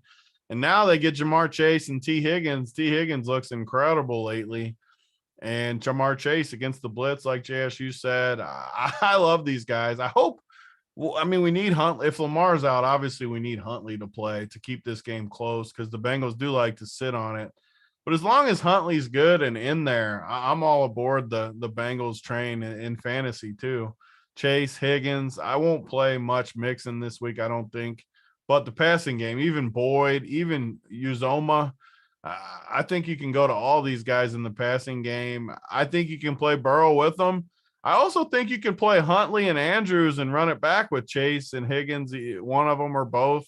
I just think they're really good plays. And with cheap running backs, it makes it easy to play like Andrews, Chase, and Higgins in the same team. You're probably going to have to fade a Jefferson or guys like that, but that's okay in tournaments. That's what makes tournaments fun. You don't have to just jam the best plays always in tournaments. Stack this game up a little bit. If it goes crazy, which I think it could, you're going to be sitting good to beat the Cooper Kupp, Jefferson type teams. And man, I love this spot against Baltimore secondary. I love the Bengals in the game too, no matter what. 4.5. They pounded them the first time they played too, right? Like just I'm telling you, it's a perfect matchup for this Bengals team. 41-17. I mean, yeah. And like the uncle said, this is the biggest game for the Bengals in a long time. If they win, they got a 2-game lead basically in the division, I believe. And by the way, that line literally just moved about 10 to 15 minutes ago, like a 1.5. I definitely think somebody knows that Lamar definitely is not playing this game. Yeah, it worries me at least a little bit about Huntley too, that he whatever they were saying. They said he was in or something. They updated it. So no, he's in. It says he missed practice Friday with a non-COVID related illness. So who knows what that is, but they're expecting him to start against the Bengals is the report. So even though he missed stunned Friday, if the Bengals lose this game to the Ravens. It'd be classic Bengals to lose here in this spot, how they've been the last 15 years. But man, I'd be stunned if they lost. And side note, how good has Mark Andrews looked with Huntley back there? He's looked so good. So I detailed this in my slate plan write-up. And if you remember at Run Pure Sports and you read the slate plan write-ups that are right under my player pool every week, you would have read that before last week, I wrote up the 2 games that Huntley threw for 30 plus attempts passing.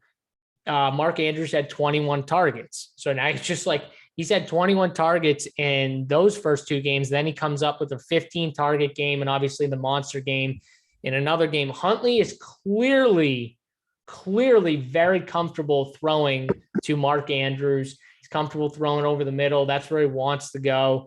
And he's going to give him his look. So Mark Andrews will again be a very good play. Problem is now everyone's going to know that, but the price, being that he's priced up in tournaments, will help, I think, keep some of his ownership down with the spends that we have in other spots like wide receiver, where I know everyone's going to want to play Cooper Kupp. So I think Mark Andrews, like Tony said, is a really good spend, especially if, as crazy as it sounds, if it stops you from paying up for either wide receiver, because I think in tournaments that's going to be a little different in ways. So I like Andrews. I like Jamar Chase a ton here. I think it's a good spot for Joe Burrow too. We haven't talked about a bunch of quarterbacks, but I kind of like Joe Burrow at 5,900, and I like Huntley on the other side if he's in. I think both these quarterbacks are in play. I talk about it all the time where, like, unless you're playing just like a stud quarterback, like an Aaron Rodgers or Tom Brady, like, you want to like both sides of the coin when it comes to quarterback. Even if you only play one quarterback, you should like both sides because you want the game to ultimately be a back and forth where your quarterback is having to score and put up points and the game is moving back and forth. If you like hate one side, that's where I try to stay away from the quarterback on the other, even if I think the quarterback's in a good spot. If I think the other offense is not, I shy away from both. And that's how I look at DFS. When I see Burrow and Huntley, I kind of think this could end up being a back and forth game, kind of towards the Green Bay side, where like Aaron Rodgers, if any sharp people were on Huntley last week, they probably made out big. I think we could see a similar game where there's points scored in this game. Yeah. Tony, you don't like Burrow? I like him. My only worry is just Baltimore keeping the pace. Like you guys said, that the Bengals go up 2 touchdowns. I don't think they keep throwing. So it goes back to your point, though. You got to like both sides. I like it. I'm slightly worried that they blow them out. Okay. All right. So that's why I really like my favorite build, honestly, just looking at it, is to play it the other way, where you go, just say, let me look at these prices real quick. So you say you play Huntley at 6K, Andrews at 7K, and then I don't have a main slate team, so I can't let me pull the salary up just so I can say it right. How much does it leave me if I do that? Yeah, Ron, I like Burrow, so you should fade him, just like I liked Andrews last week. I hope you faded him last week. Let me see. So if I play Huntley at 6K, Andrews at 7K, Chase at 71, and Higgins at 62. Yeah, you still got 47-40 for the rest of your team. And I like that build better than the Burrow build, just because for Burrow to get there, I think Huntley will have to get there too. And I just trust Huntley's ceiling more. And I just like the roster construction. If Huntley crushes, though, I think Burrow crushes just because it'll go back and forth. So I agree with what you're saying. Yeah. Well, we'll see. I got Ron in chat saying to fade Burrow. I hope you fade him. And then Make It Happen says, if JSU likes him, he's probably going to lose another ACL. That's negative mojo, but at the same time, it's more accurate than Ron's take, because Ron's take is definitely inaccurate. Anything else on this game, guys, or are we good to move? We are good. Good here. All right. Let's do it. Let's move on to the Detroit Lions and the Atlanta Falcons here. Detroit Lions looking like they're going to be without Jared Goff. I think he popped up on the old COVID list, and he was saying that his status is very, very iffy for this week. So it looks like he is highly unlikely to play, is the quote from the coach today. Dan Campbell said that today on Friday. So looks like they're going to be without him. That would mean that I would assume Tim Boyle's the guy who's going to start, but I guess Dan Campbell wouldn't commit to Tim Boyle being the team starting quarterback. So I don't know. David Blah, however you say his name, is the other backup, I'm pretty sure too. So one of those guys is probably going to start. Dunkel, what do you see in this game? Yeah, so here's what I know. I know that Atlanta, for their record, has one of the worst point differentials of any team that's within their similar type of record. They actually have one of the worst point differentials in the NFL. With that said, those are primarily because they've lost badly to a lot of good teams. When they've played bad teams, their point differential is in the positive. When they've played teams with losing records, it's in the positive. And here they have another bad team. So I think that you likely get a good spot start from the Falcons here. I know it's 6.5. It's a big number. I definitely lean to 6.5. Not to say that you're likely to get a Detroit meltdown or a Lions meltdown. But I think it's look at this guy. Oh, look who sneaks. Hello. What a Christmas treat. God, Merry that Christmas, hat looks good. boy. Look at this. That hat looks good. Woo! First of all, who the hell uses email as a form of communication? I didn't even know what was going on. I wake up, I open up Twitter, I see your ugly mugs on there, and I'm like, I need to come join this this discussion. I probably missed most of it, but whatever. No, we're on like the third game because JSU talks for 4 hours about every game. So here he goes, Tony, just continuing to take up the airways. Just keep talking and just fucking. We're an hour and a half in, or 2 hours in. Are we 2 hours in? I'm going to be late for my friggin' dinner because of you guys. Have we talked about how great Cleveland is? Their Super Bowl run? We did cover that. We did. Good. I got my points in. What was he saying, Duckle? He was backing it up, blaming it on Baker's injuries, or he was saying something about it. I don't think I did that. But you even gave the thing where you were like walking around like this. Maybe what? Wait, time out. Now you're definitely making shit up. I don't even know what you're talking about. What? Yeah, I mean, ODB, JSU referred to Baker Mayfield as bicentennial man. It's all been terrible. It's all been terrible. I can't wait to watch Baker Mayfield backing up Jalen Hurts next year in Philly or whatever. I can't believe ODB was on Twitter. He was on the Titans last night. He was on the Titans, Tony. The Titans are his boys. That's the least surprising thing I've ever heard.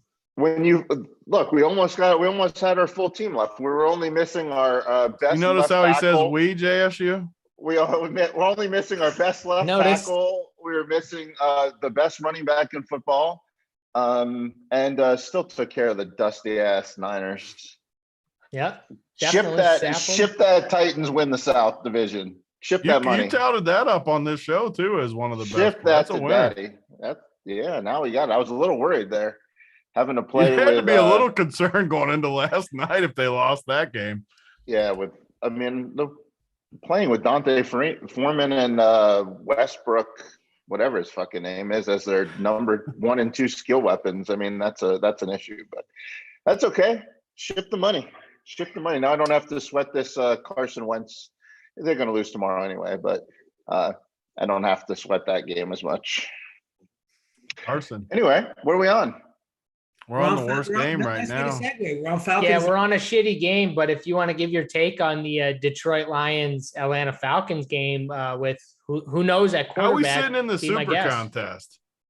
Super contest, bro. We're in 8th place now, and we're 1 game out of 3rd and 2.5, or maybe 3.5, 2.5, I think. 2.5 out of 1st and 1 out of 3rd. So we're right in it. We got a chance at the repeat. Me and the Cam dog gonna bring it home. Oh, Tony's just now he's off. He I might don't know just shut what's his video worse, down. having a dog or naming it Cam. Why Cammy Cam? Newton. What's wrong with Cam? Cammy Newton, baby. Auburn Oh, Tigers. Cam Newton. Oh, Cam Newton. Oh, God. She's named after the Auburn Cam, not the Carolina Cam. Though. Okay, that's fair. After fair. the Auburn Cam. I like that. Yeah, it's the Auburn Cammy. We need to get a chair for Cam so Cam can sit right next to you, ODB, so Cam can stay in the screen just to tilt Big T. I got to get one for my dog too. I've already made this. I gotta order one. I'm gonna order like a nice couch chair here, Tony. It's Christmas spirit. If we can't have our dogs on there, what's the point? That's right. That's right. I like that dog now that you said it's the Auburn Cam. I like the Auburn Cam. I mean, I'm an Auburn man. I'm not a Carolina man. This is the Auburn Cam. This is the Heisman Trophy winning Cam. This is the national championship winning Cam. That's the winner. That's all you need to say.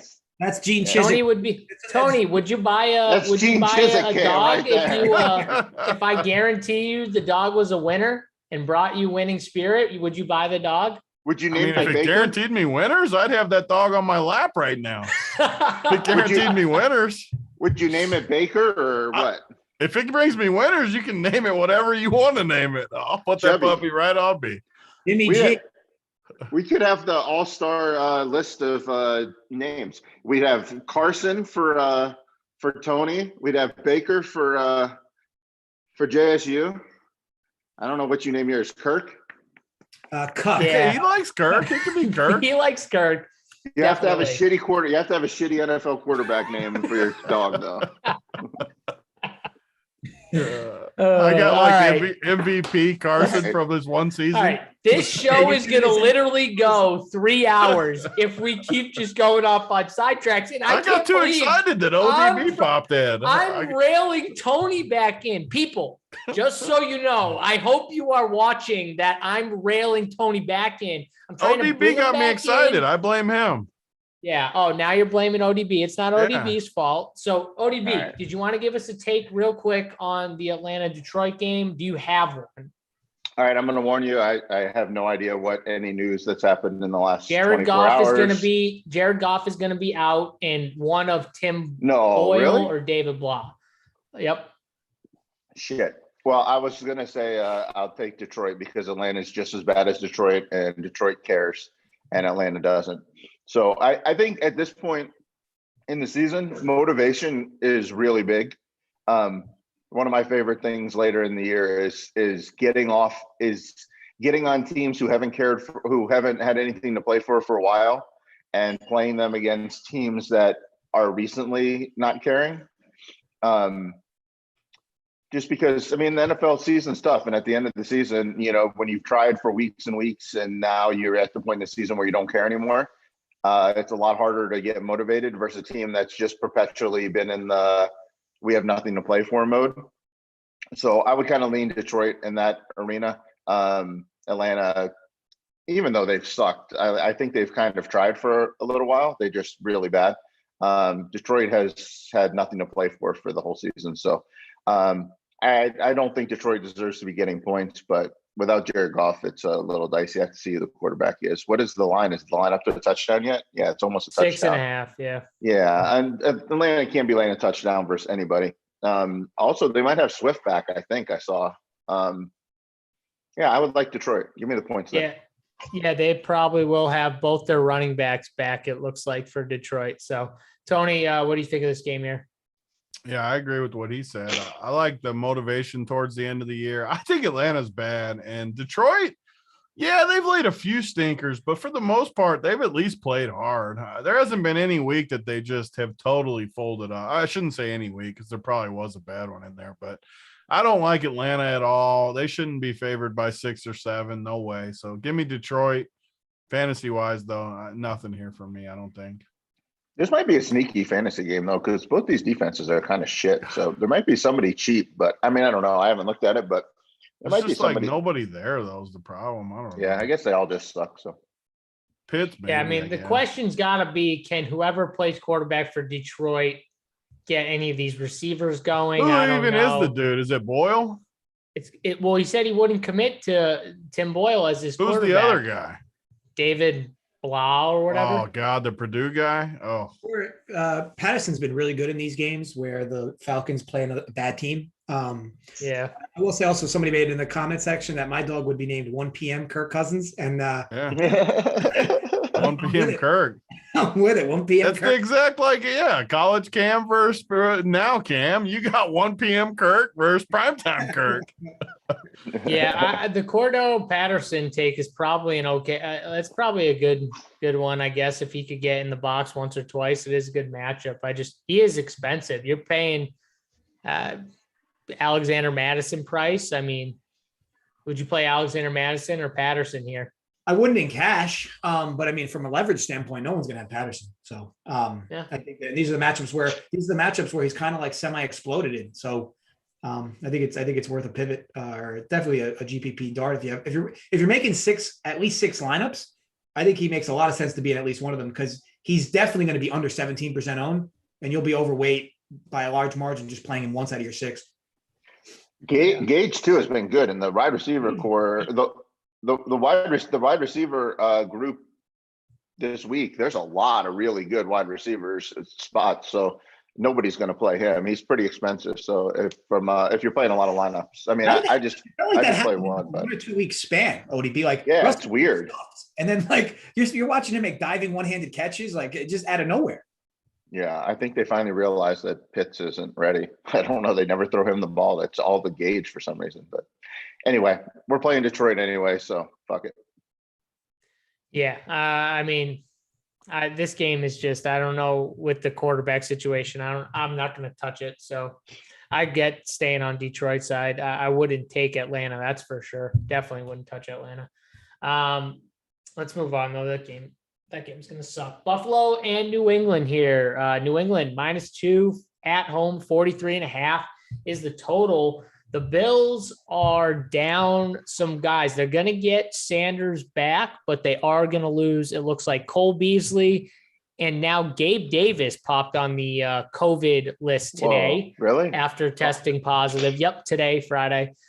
So he's going to be out, it looks like. So their wide receiver core is going to be Stephon Diggs, Emmanuel Sanders, Kumaro. It looks like McKenzie could get some love here too at 3K. And then obviously they got Dawson Knox and all the running backs, the 3 running backs they got. So guys, this game obviously had weather implications last time they played in Buffalo. New England just kind of ran down their throats, pulled out the win in the end.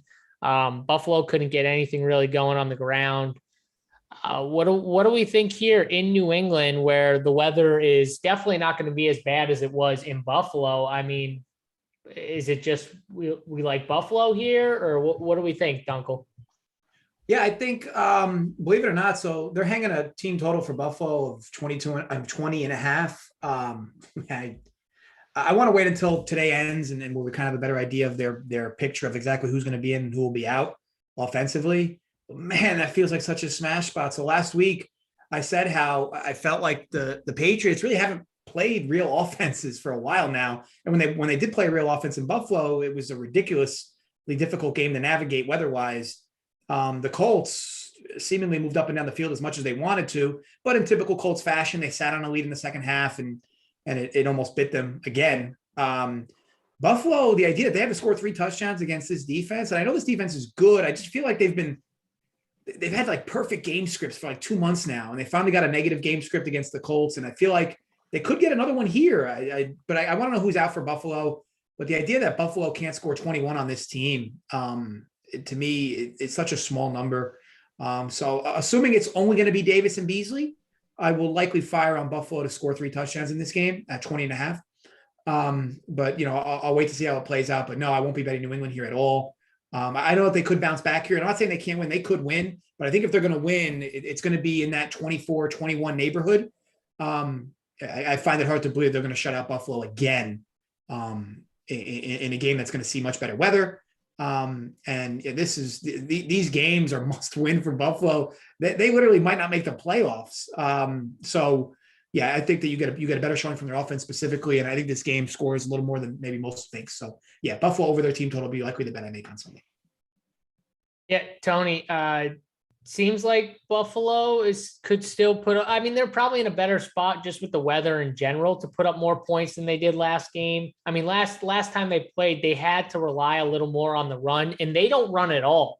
So the fact that they relied a little more on the run and then were forcing Josh Allen to make passes in really bad weather has to tell you in this game, I think they're in a much better spot to put up some points, even with guys out. Yeah, I mean, Buffalo needs to win too. What are they, 1 game back from New England in the standings? They have to win. They can't go to, I don't know who they play the last 2 weeks, but they can't go to 8-7. That really puts them in danger of the playoffs. And they supposedly were one of the better teams all season. So they need to win this. I still think New England's overrated. I have to like Buffalo here. I just have no choice. I like McKenzie too at 3K. Stone Man, he's got to get a pretty significant boost with these 2 guys out, especially Beasley. He's going to be the underneath guy, I think. Bunch of dump offs to a guy like him. 3K, I would project him for, this is straight off the top of my head, but definitely double digits for points at 3K. So I think he should pop. Hopefully he doesn't pop in optimizers because I think he's very, very sneaky at 3K this week. And believe it or not, popular, Tony. You think he's going to be popular? With the Gabe Davis, I didn't think before the Gabe Davis news he was going to be popular. Now I think he's going to be popular. I mean, the good thing is these like 3K dudes never end up like crazy popular. So by popular, maybe he's like 10 to 15% or something.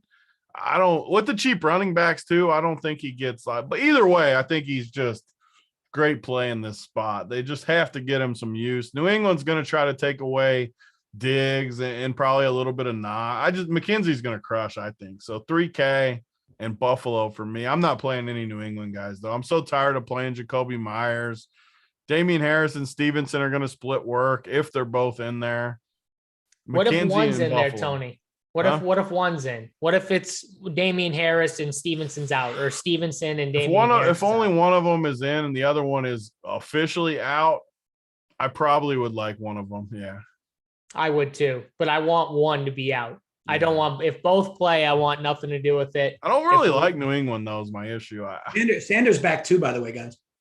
God, yep. Sanders he can play on your all Lev Bell team. He is. Woof. I mean, he's 4K. Was ODB so here when ODB? He was talking up Lev Bell on this show.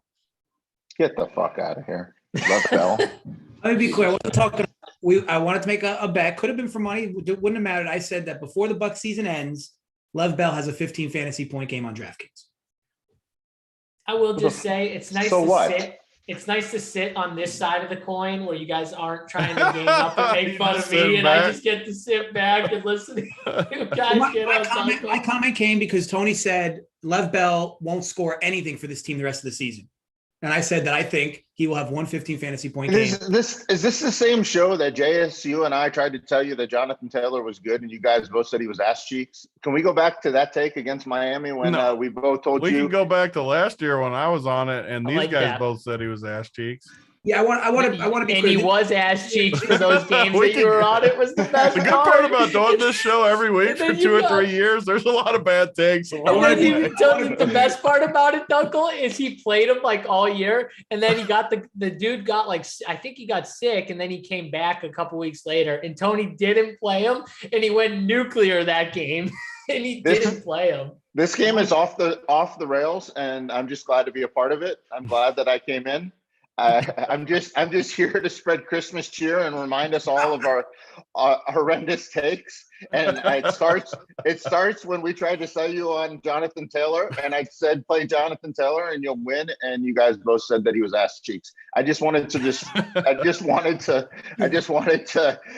been on in a while lately, so I haven't had a chance to tout that, but I'm here. Can we talk about the Buffalo game?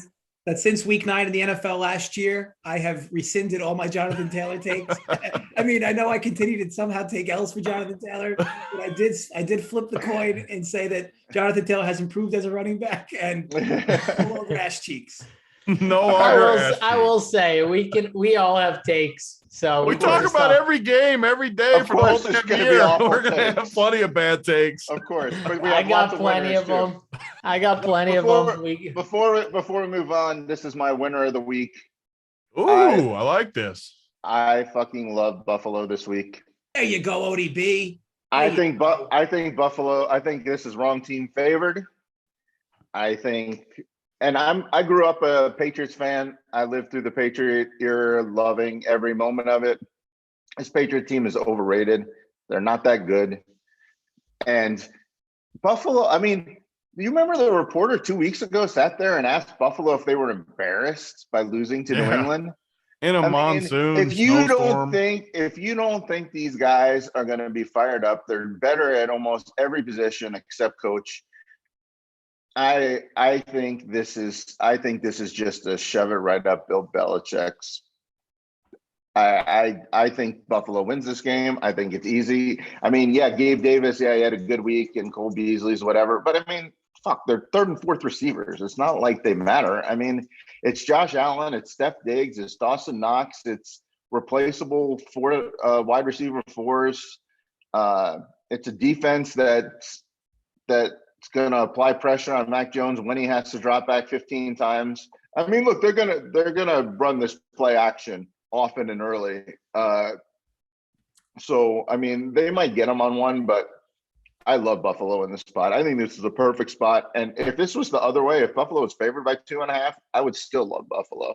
So I'm getting a free couple points in case there's a field goal at the end that has to determine the winner. There's been a lot of games that have landed 2 or 1 this year. So, I mean, I'm going to take those free couple points, but I love Buffalo in this spot. And so, yeah, I'm going to be all over Buffalo pending any, crazy COVID news or anything to people that matter.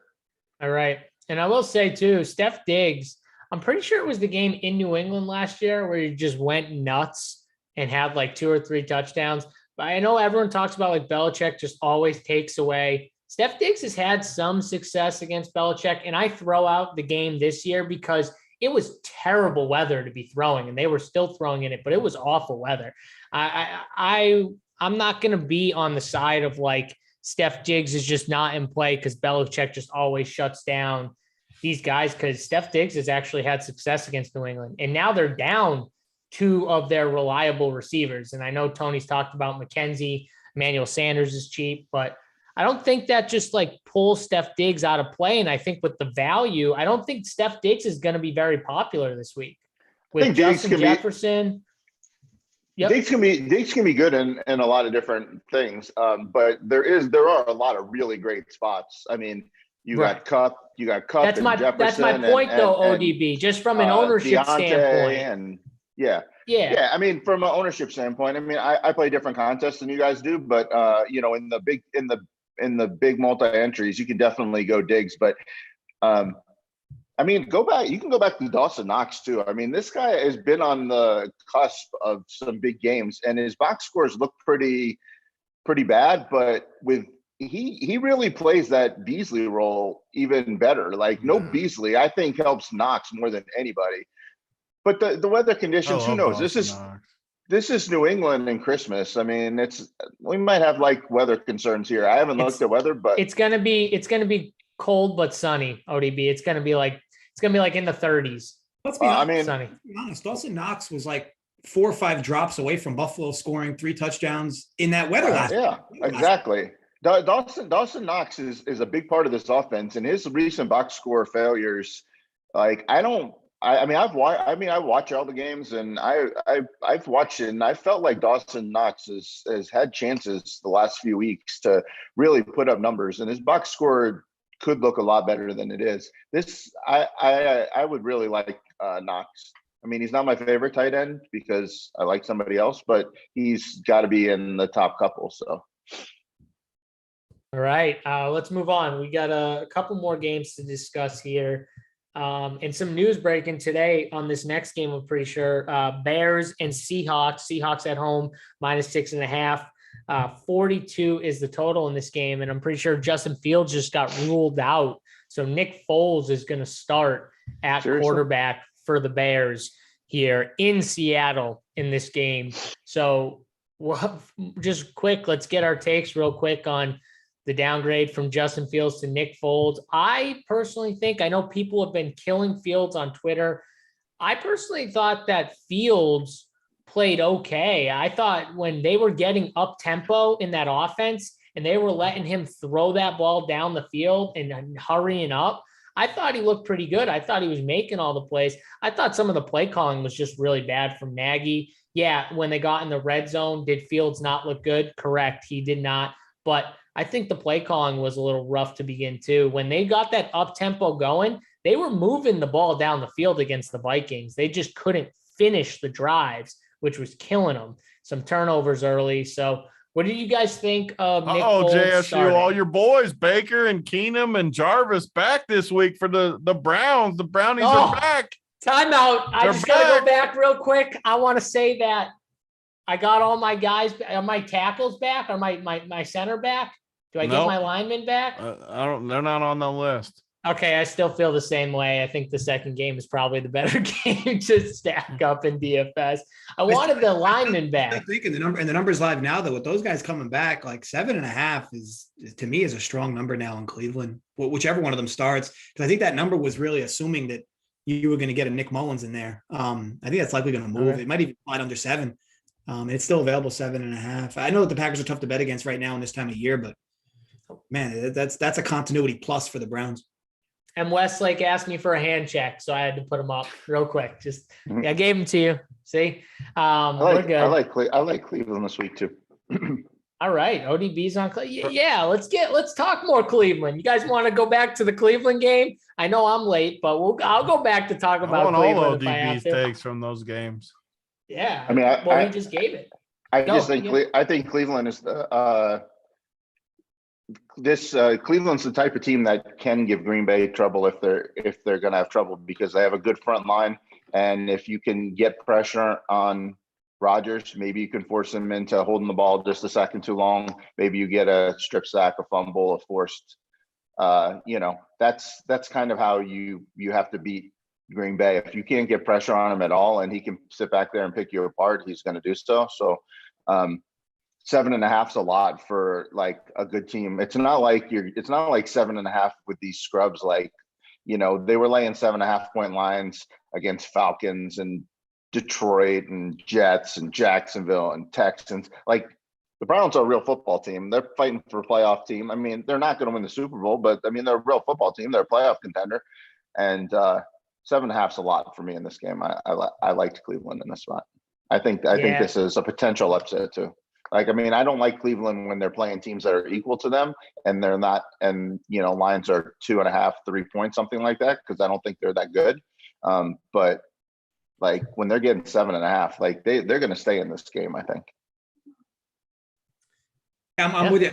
I'm with you there, ODB. Once they just said the news that I fired on Browns, I wanted to bet them. I didn't know who was going to be in or out, but now that I know that they're getting some continuity pieces back, to me, I agree with you. 7.5 is a large number. All right, let's go back to these last couple games, finish this slate out. So Bears and Foles, guys. I need the Foles takes here with no Justin Fields.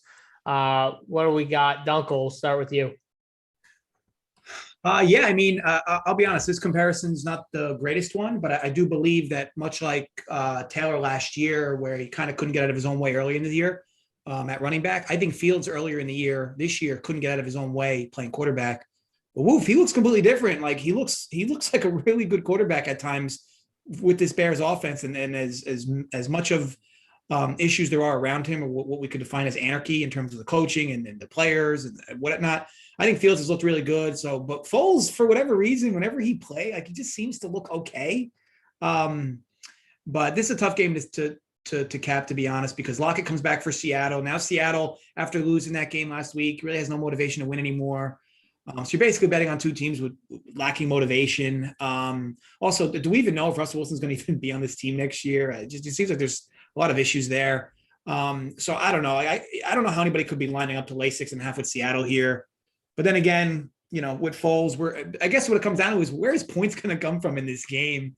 I do lean the under here. It's low, but man, like, where is points going to come from here? It's not like Foles is going to just start whipping the ball over the field, and the Seattle offense has been a mess all season long. So, to me, call it a lean at the under at 42.5. Obviously missed the best of it, but I do think this number gets even lower before game time. Call it a slight lean under 42.5, but this likely will not be a game, I bet. All right, ODB, where are the points going to come from in this game? Are they going to come? What's up? Well, this is a game I might bet. If I was going to bet this game, it was not because of Justin Fields. It was because Seattle is in full tank mode. This is exactly what I was just talking about. This is a team that was playing for the playoffs. Tuesday night was their last real shot if they wanted to contend. Now they know they're out of the playoffs. Russ hates Pete Carroll. Pete Carroll, complete dust. This team is just in total disarray. Chicago showed me some fight against Minnesota. I thought they were going to get blown out. They showed me some fight. Actually getting Foles in there is not really that big of a downgrade, I don't think. Justin Fields is a better quarterback long-term, but I don't know if he's necessarily the better quarterback today. I think Foles is fine. He can spread it around. He's playing for his career at this point, so he's going to go out there and give it effort. Obviously, the guy's pretty motivational because, he led the team to a Super Bowl. So, he gets the respect of the locker room. All he's got to do is drop trow, and he gets the respect there. And I think in a game that we're not looking at, like, there's going to be a lot of points. Why not just take the almost touchdown versus a team that quit, versus a team that's trying? I really like the Bears here. I'm playing. If I was going to bet this game with Fields, it was based on the defense and the running and Seattle's lack of commitment to this football season. So I don't think Nick Foles really changes that to me. So I'm gonna probably play the Bears in every place I have the opportunity. All right, the Bears. I don't hate it, man. I don't like either of these coaches, though. Tony, what do you got in this game? Is this like a fade game for you in DFS? What about from a betting angle? What do you got? I kind of like the Bears too, and Big Dick Nick, our boy Nick Foles, man, he's 4K against Seattle. You get to this 4K price point, and it changes things for me. Where, my God, at 4K, you don't need more than like 15, 16 fantasy points to be pretty big at quarterback. Quarterback's never really where you win it or lose it most weeks. It's tough. 4K against Seattle is not bad. I have to leave him in the player pool. And you got pieces you can put, like one piece with him. Mooney, you got, I don't mind Kmet. I like what Kmet does in this offense. If Grant's out, you can play Bird. Yeah, Birds look pretty good too. You're right. I don't know. I kind of like Nick Foles more than I probably should. I can put on my Big Dick Nick shirt again. I still got it from the Super Bowl year. Nothing wrong with putting that on. I don't know. I like the Bears for sure, though. Seattle, they're done. They played pretty good last week, showed a little heart, but I don't think they're any good. So I'm on the Bears side with ODB. Maybe a little Foles, Mooney. And it's easy to run it back with Seattle too, right? You can play DK or Lockett. Don't even hate if you played like Eskridge for a punt or something. But I don't know. It's a sneaky little stack, I think, in the afternoon.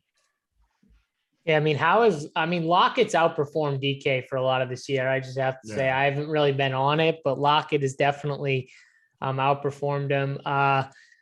I kind of like David Montgomery a little bit. I've been riding the running backs against Seattle, and I think you could see him heavily involved in the passing game and the running game, just everything. Nick Foles has checked down at times last year. If you go back and look at some of his games, he has checked down a lot of short passes. Running backs, he likes to use his tight ends as well, so I don't hate the Komet call. And I remember last year they were trying to get the Darnell Mooney deep ball going for a lot of that year. Not successful a lot of games, but he will try and chuck it. So, I mean, I could play Montgomery in a receiving option from this team.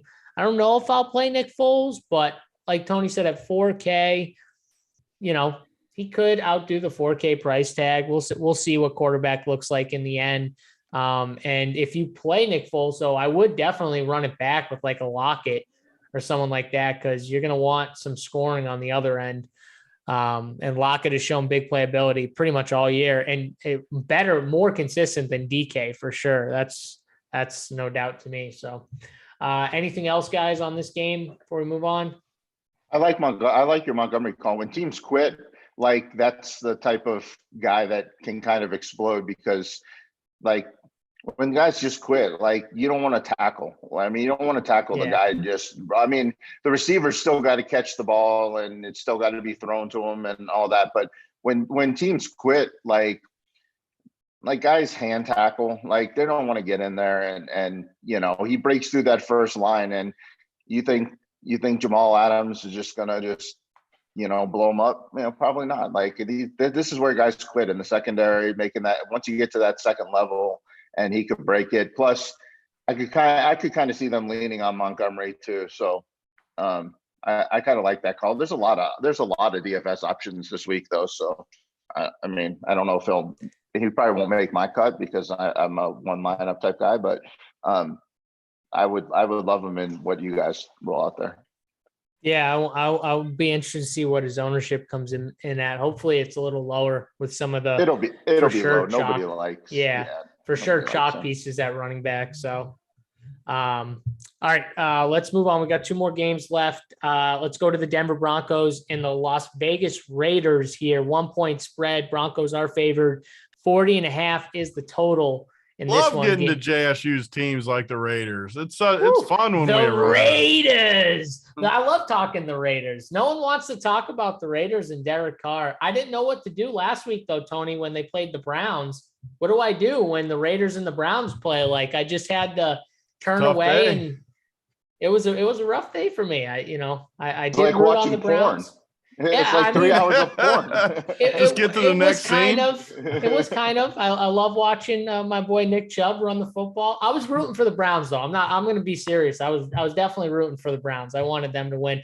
The Raiders fucking played the dumbest game of football. They tried to mess around with the play calling and still come out with a win. And I thought that was dog shit. And I thought they should have lost for the type of shit they tried to pull. Like fucking random plays where they're bringing in Mariota at the 40-yard line and doing just stupid shit randomly, like testing things out because the Browns had Nick Mullen at quarterback. I thought that was stupid. It was disrespectful. They thought they were just going to do whatever they wanted and still get the win. I really wish the Browns pulled that game out because they just, I thought were awful. The Raiders were awful. They should have lost the game, and they almost did. I wish they did though, because you guys Tony makes fun of me being a Raiders guy, but I was very unimpressed with what they did against a Browns team that they should have steamrolled, and they couldn't even do that. So I think Denver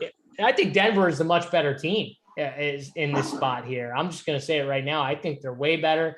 I think Denver's going to come in and smack them. And they've been lost without Henry Ruggs and that deep ball. They just haven't had anyone to fill the deep ball. You can say Zay Jones and Deshaun Jackson. You ever watched Drew Lock throw a football? Have I? Yeah. Yeah, I've watched Drew Lock. Have you watched Teddy Two Gloves throw a football? Oh, let's not compare those two. I mean, I'm just saying though, like Yeah. I'm just saying, I got my family calling me right now. See what you guys are doing to me. I'm You late. had till 4. I'm late. Well, it's 3:30 and it takes me at least 30 minutes to get to my house from my parents' house where I am. See what's happening right now? Talked about the Raiders for 10 minutes. That's your fault. No, don't put this on me, Tony. You literally were like, I'm going to keep this game really short, talking about Philly and the fucking Giants. And we talked for 15 minutes on the goddamn Philly side. Like that's the best. That's the best game of the slate. Why would you not? Oh, ODB. All right. Philly hurts. Give me a winner here. Tony, I'm going to come to you first, actually, because now you got to pick between Drew Lock and Derek Carr. Yeah. Sell me on Derek Carr. I'm going to get you to your lunch because I'm freaking saying nothing in this game. I hate this game. Dunkel? Same here. Not a big fan of this game, and it continues to be the elephant in the room that the Raiders have looked deplorable since Gruden's left this team. So, yeah, ultimately another ugly game. I will stay away. ODB? I just want to talk 1 second about that Cleveland. Why are they, when they're fucking 3rd and 2, throwing the ball 70 yards to Zay Jones in double coverage? I mean, somebody has to hold these coaches accountable for this bullshit. Like, you've got Hunter Renfrow and Foster Moreau, 2 good possession receivers, fucking throw a 5-yard pass to the wide open. Hunter Renfrow was open. He had completely left this guy in the dust, in the flat for first down. And Carr fucking throws it 60 yards into double coverage to Zay Jones, who hasn't been able to catch a ball for his entire NFL career. I mean, that's just frustrating. I had the Raiders. I won, but that was more on Carr. I saw that play. I mean, the guy ran right across the middle, wide open in front of him. Still chose to go. That was fucking insane. Like, what are you doing as an NFL quarterback in year 5 or whatever? And you make that choice? Anyway, I like the Raiders in this game. I think Drew Lock sucks. I think the Raiders are at home, and I don't know. I mean, I think the Raiders are one of those delusional teams that actually think they're good, and they really think like that they could make the playoffs. And I don't know. I think they could grit this one out. I think they could win this game like 20-16 or something.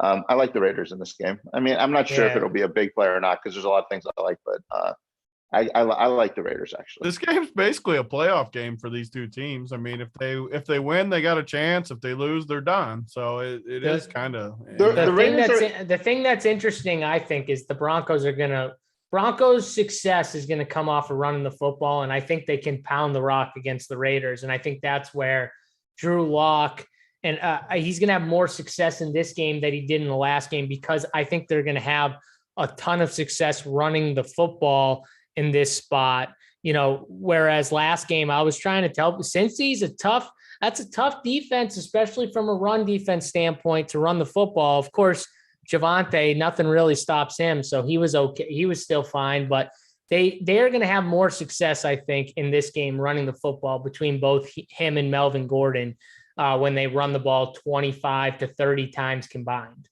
which is what they want to do. The Raiders are that girl at the bar with the irrational confidence, and she thinks she's hot because guys are talking to her at the bar, and that's the Raiders. They have like this irrational confidence that they're good when they're not, but they think they are. And at this time of the year, like that kind of is worth a little something. That's all it really ever matters, as long as you believe it. Yeah, we got Doug Dubs in the chat going, JSU going to be at the kids table? Yeah, probably will be. I'm going to get punished for being late. Thanks, Big T. You can talk to him about Urban Meyer. I'm sure they'll be interested. Well, I don't need to talk to him about Urban Meyer. He's gone. He's gone. Good luck, Urban Meyer. Good luck. You tried. You gave it the old NFL professional tryout there, buddy, and it didn't work out. Congrats. Who would have thought that in week 1? I didn't know anyone talking about that week 1. All right, let's go to the last game of the season. Let's go to the last game. Not the season. The show. I'm sorry. The show. The show needs to end at some point, people. It's ending after this game, I promise. Don't forget, hit the like button, by the way, before we get out of here. Pittsburgh Steelers and the KC Chiefs here, -8.5. The Chiefs are favored. 45 is the total in this game. And some big news that we're still kind of waiting on, I guess. Tyreek Hill on the COVID list, Travis Kelce on the COVID list. Wow. I have no idea who's vaccinated, who's not. So I have no idea like who has a chance to play. I know Blake Bell is also on the COVID list. So that's another tight end. So if they were down both these tight ends and Fordson was already on IR, it would literally be Noah Gray would be one of their only tight ends left. So he would be interesting, I think, at 2,500. And then the receivers, they're all cheap. No Tyreek Hill. Byron Pringle's been getting a lot of looks lately. McCole Hardman's 3,500. Josh Gordon's been getting play, but I can't play Josh Gordon here.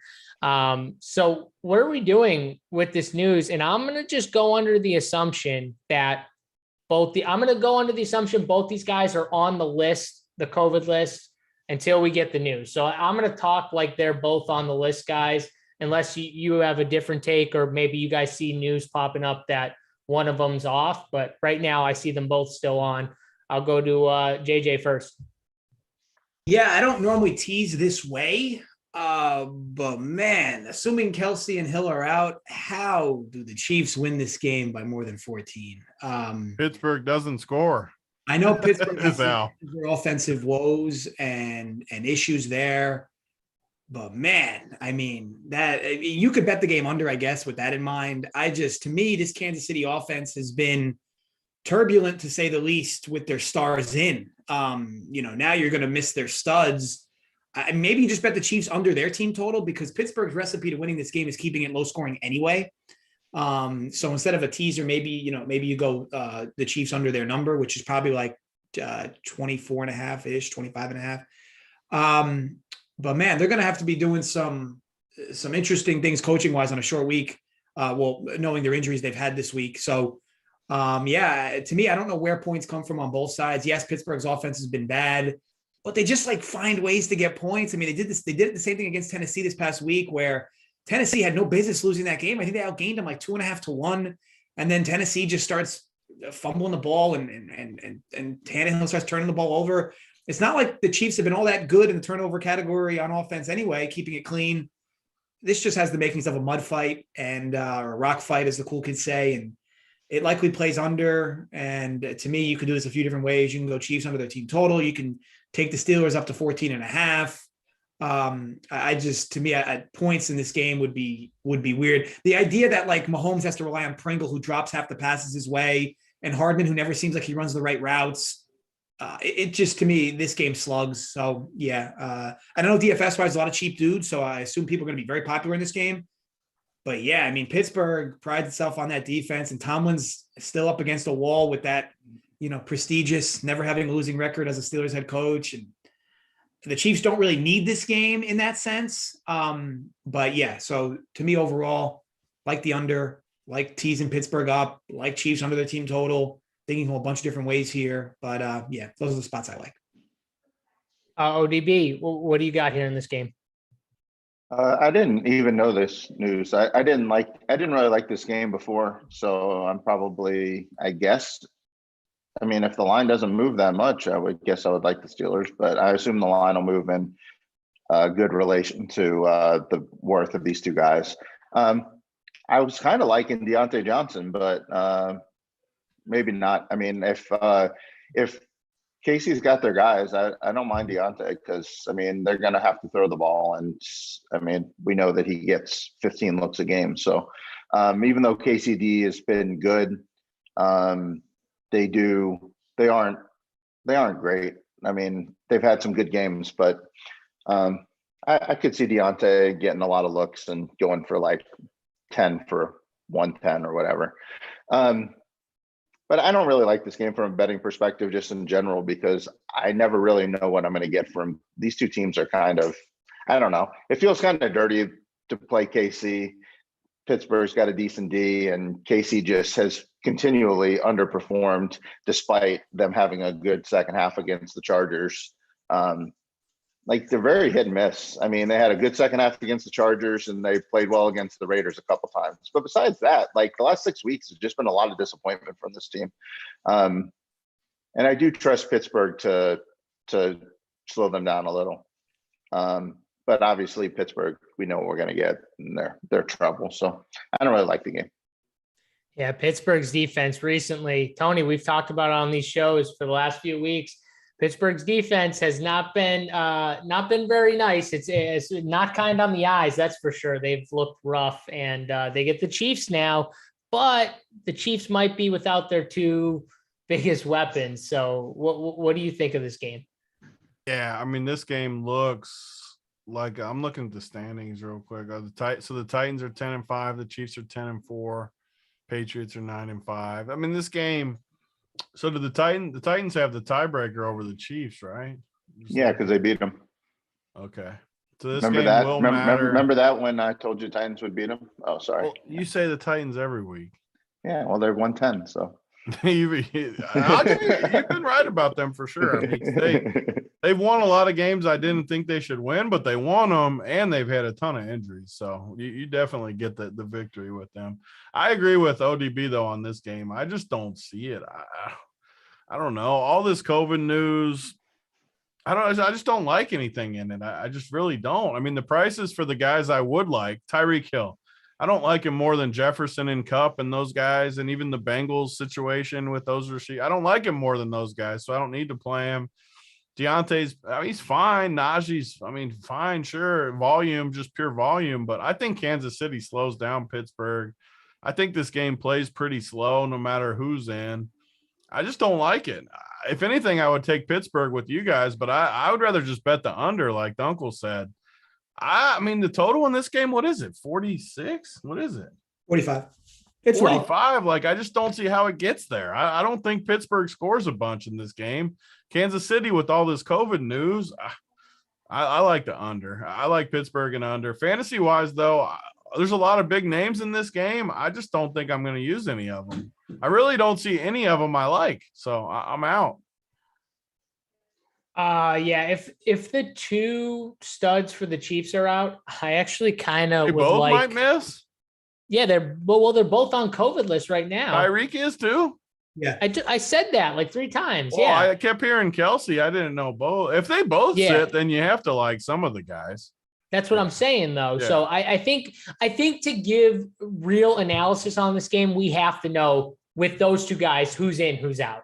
Right? It's like if after they both Pat sat, Mahomes, I would definitely like. I'd like Mahomes. As crazy as it sounds, I like Mahomes more too. That's my point that I'm getting at. I would love Mahomes because, man, I could just do, like, especially if you're MMEing, you could just do 2 cheap pass catchers with Mahomes, and then you could just load up on the Kupps, the Jeffersons, those type of builds would be so. How crazy easy. is DFS though that we like Mahomes more without Tyreek and Kelsey? That sounds crazy. Yeah, and listen, if one guy's in, I don't know how much I would love Mahomes, but I'd probably love that one guy. Like that's the truth on the situation. But I just need to know.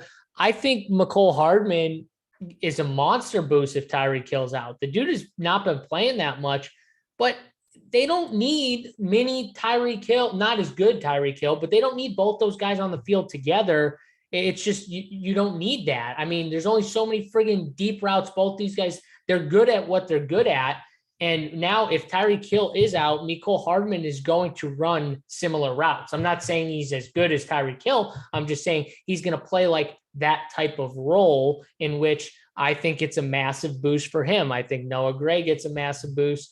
Pringle, even though he drops balls, would. CEH would get a monster role because they might need him. And when they're in games that are close, they're going to pepper this dude the football, whether it's in the passing game, the run game. They love this guy. They want him to succeed. Andy Reid is just going to feed him the rock. So I think a lot of these guys are going to be in play, but I want to get the news first. So it's all going to depend on the news on who I actually play from this game.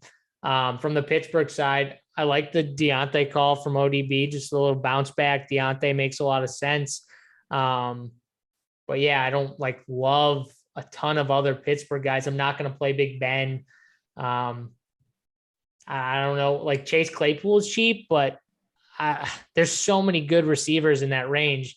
It's going to be tough to play him unless you're MMEing. Like my 3 or 4 teams, I don't know if I can get the Claypool, but we'll see. There's a lot of good options on this slate. I think this slate is loaded, and news is going to base off of how much I'm involved in this game for sure. So, all right, Tony, we need to, I think, pick a winner. We got over that, the like point of 150. We're at 195. I mean, geez, if you haven't hit the like button yet, almost 3 hours in, let's get to that 200 mark. We're still going to give the ticket away, so don't worry about that, but show us a little love. Let's get us to that 200 mark if we can. By the end of it, when you're leaving, hit that like button on your way out too. That's always good. But Tony, you got a winner for this last ticket? Yeah, let's give it to that dude that was talking trash to me. I like that guy. I like when people talk trash to me. Wait, was that Thomas Dunlap, Tony? I think it was Thomas Dunlap. I was trying to look it up. Thomas Dunlap, were you that dude talking trash? I think it was you. Yeah, I was going to actually recommend him too, because he told me to go off, I think, when you guys brought up Urban Meyer. So yeah, I want him to win too. I agree. We like trash talk on this show. We encourage trash talk on this show. So yeah, as long as you don't cross the line with stuff, we love it. So get that 333 ticket. DM me. I'll hook you up with that 333 ticket. Yeah, hit him up in the DMs in the Discord, Thomas, or on Twitter or whatever. Hit him up. I'm going to draw those 2 names too. I know people keep asking. I'll probably do it tomorrow, but the 2 names from everyone that donated to that Kentucky GoFundMe, whatever I tweeted out about it and sent me the screenshots, I'll pick those 2 names tomorrow for 2 more 333 tickets. All right, are you going to pick them on Twitter, Tony? Yeah, I'm not on the show or anything. I'll just send a tweet saying I picked you. Awesome. There you go, guys. So 2 more tickets still to come. Stay active on Twitter tomorrow, tonight, tomorrow. Hope you guys all have a Merry Christmas. Boys, real quick, before we get out of here, any big plans for Christmas? Dunkel, what are you and the lady doing? Newly married too. What are you guys doing? Just going to her mother's tonight, and then be a little bit with my family the next day. I already saw my dad this weekend. When's the fax man get in the picture? I want to know when fax man's in play. I spent the weekend with fax man in Atlantic City. And of course I get a call from somebody that they tested positive for COVID, somebody I was with a few days before. So I tell him, hey, by the way, if you want me to go back, I'll go back. And he's just like, look, we're at Persina's. We're not getting COVID. So him at the ripe age of 58, with a bunch of health issues, he still doesn't care, and you hate to see it, but at the same time, respect there. But no, thank God I'm negative, so everything's good there. But no, I spent the last weekend with him, so I'm good on that end. Yeah, food's cold, Andrew. That's why I asked them. I wanted to see what they're doing because my food's already cold. ODB, what do you got going on for Christmas? Anything fun? Just family time and football. I mean, and my wife got her son and girlfriend here, and we're just watch football, eat, fuck around. I mean, thank you, NFL. You gave us Christmas Eve games, you gave us Christmas games, or whatever, Christmas and the next day. Beautiful. Thank you so much. Yes, sir. I wish they had one game today. ODB, yeah. I wish they had one game today, one game tomorrow, and then a bunch of games on. I wish it was like that. I mean, how sweet was last week? Double games Monday, double games Tuesday. It was beautiful. Come right back a day later with Tennessee.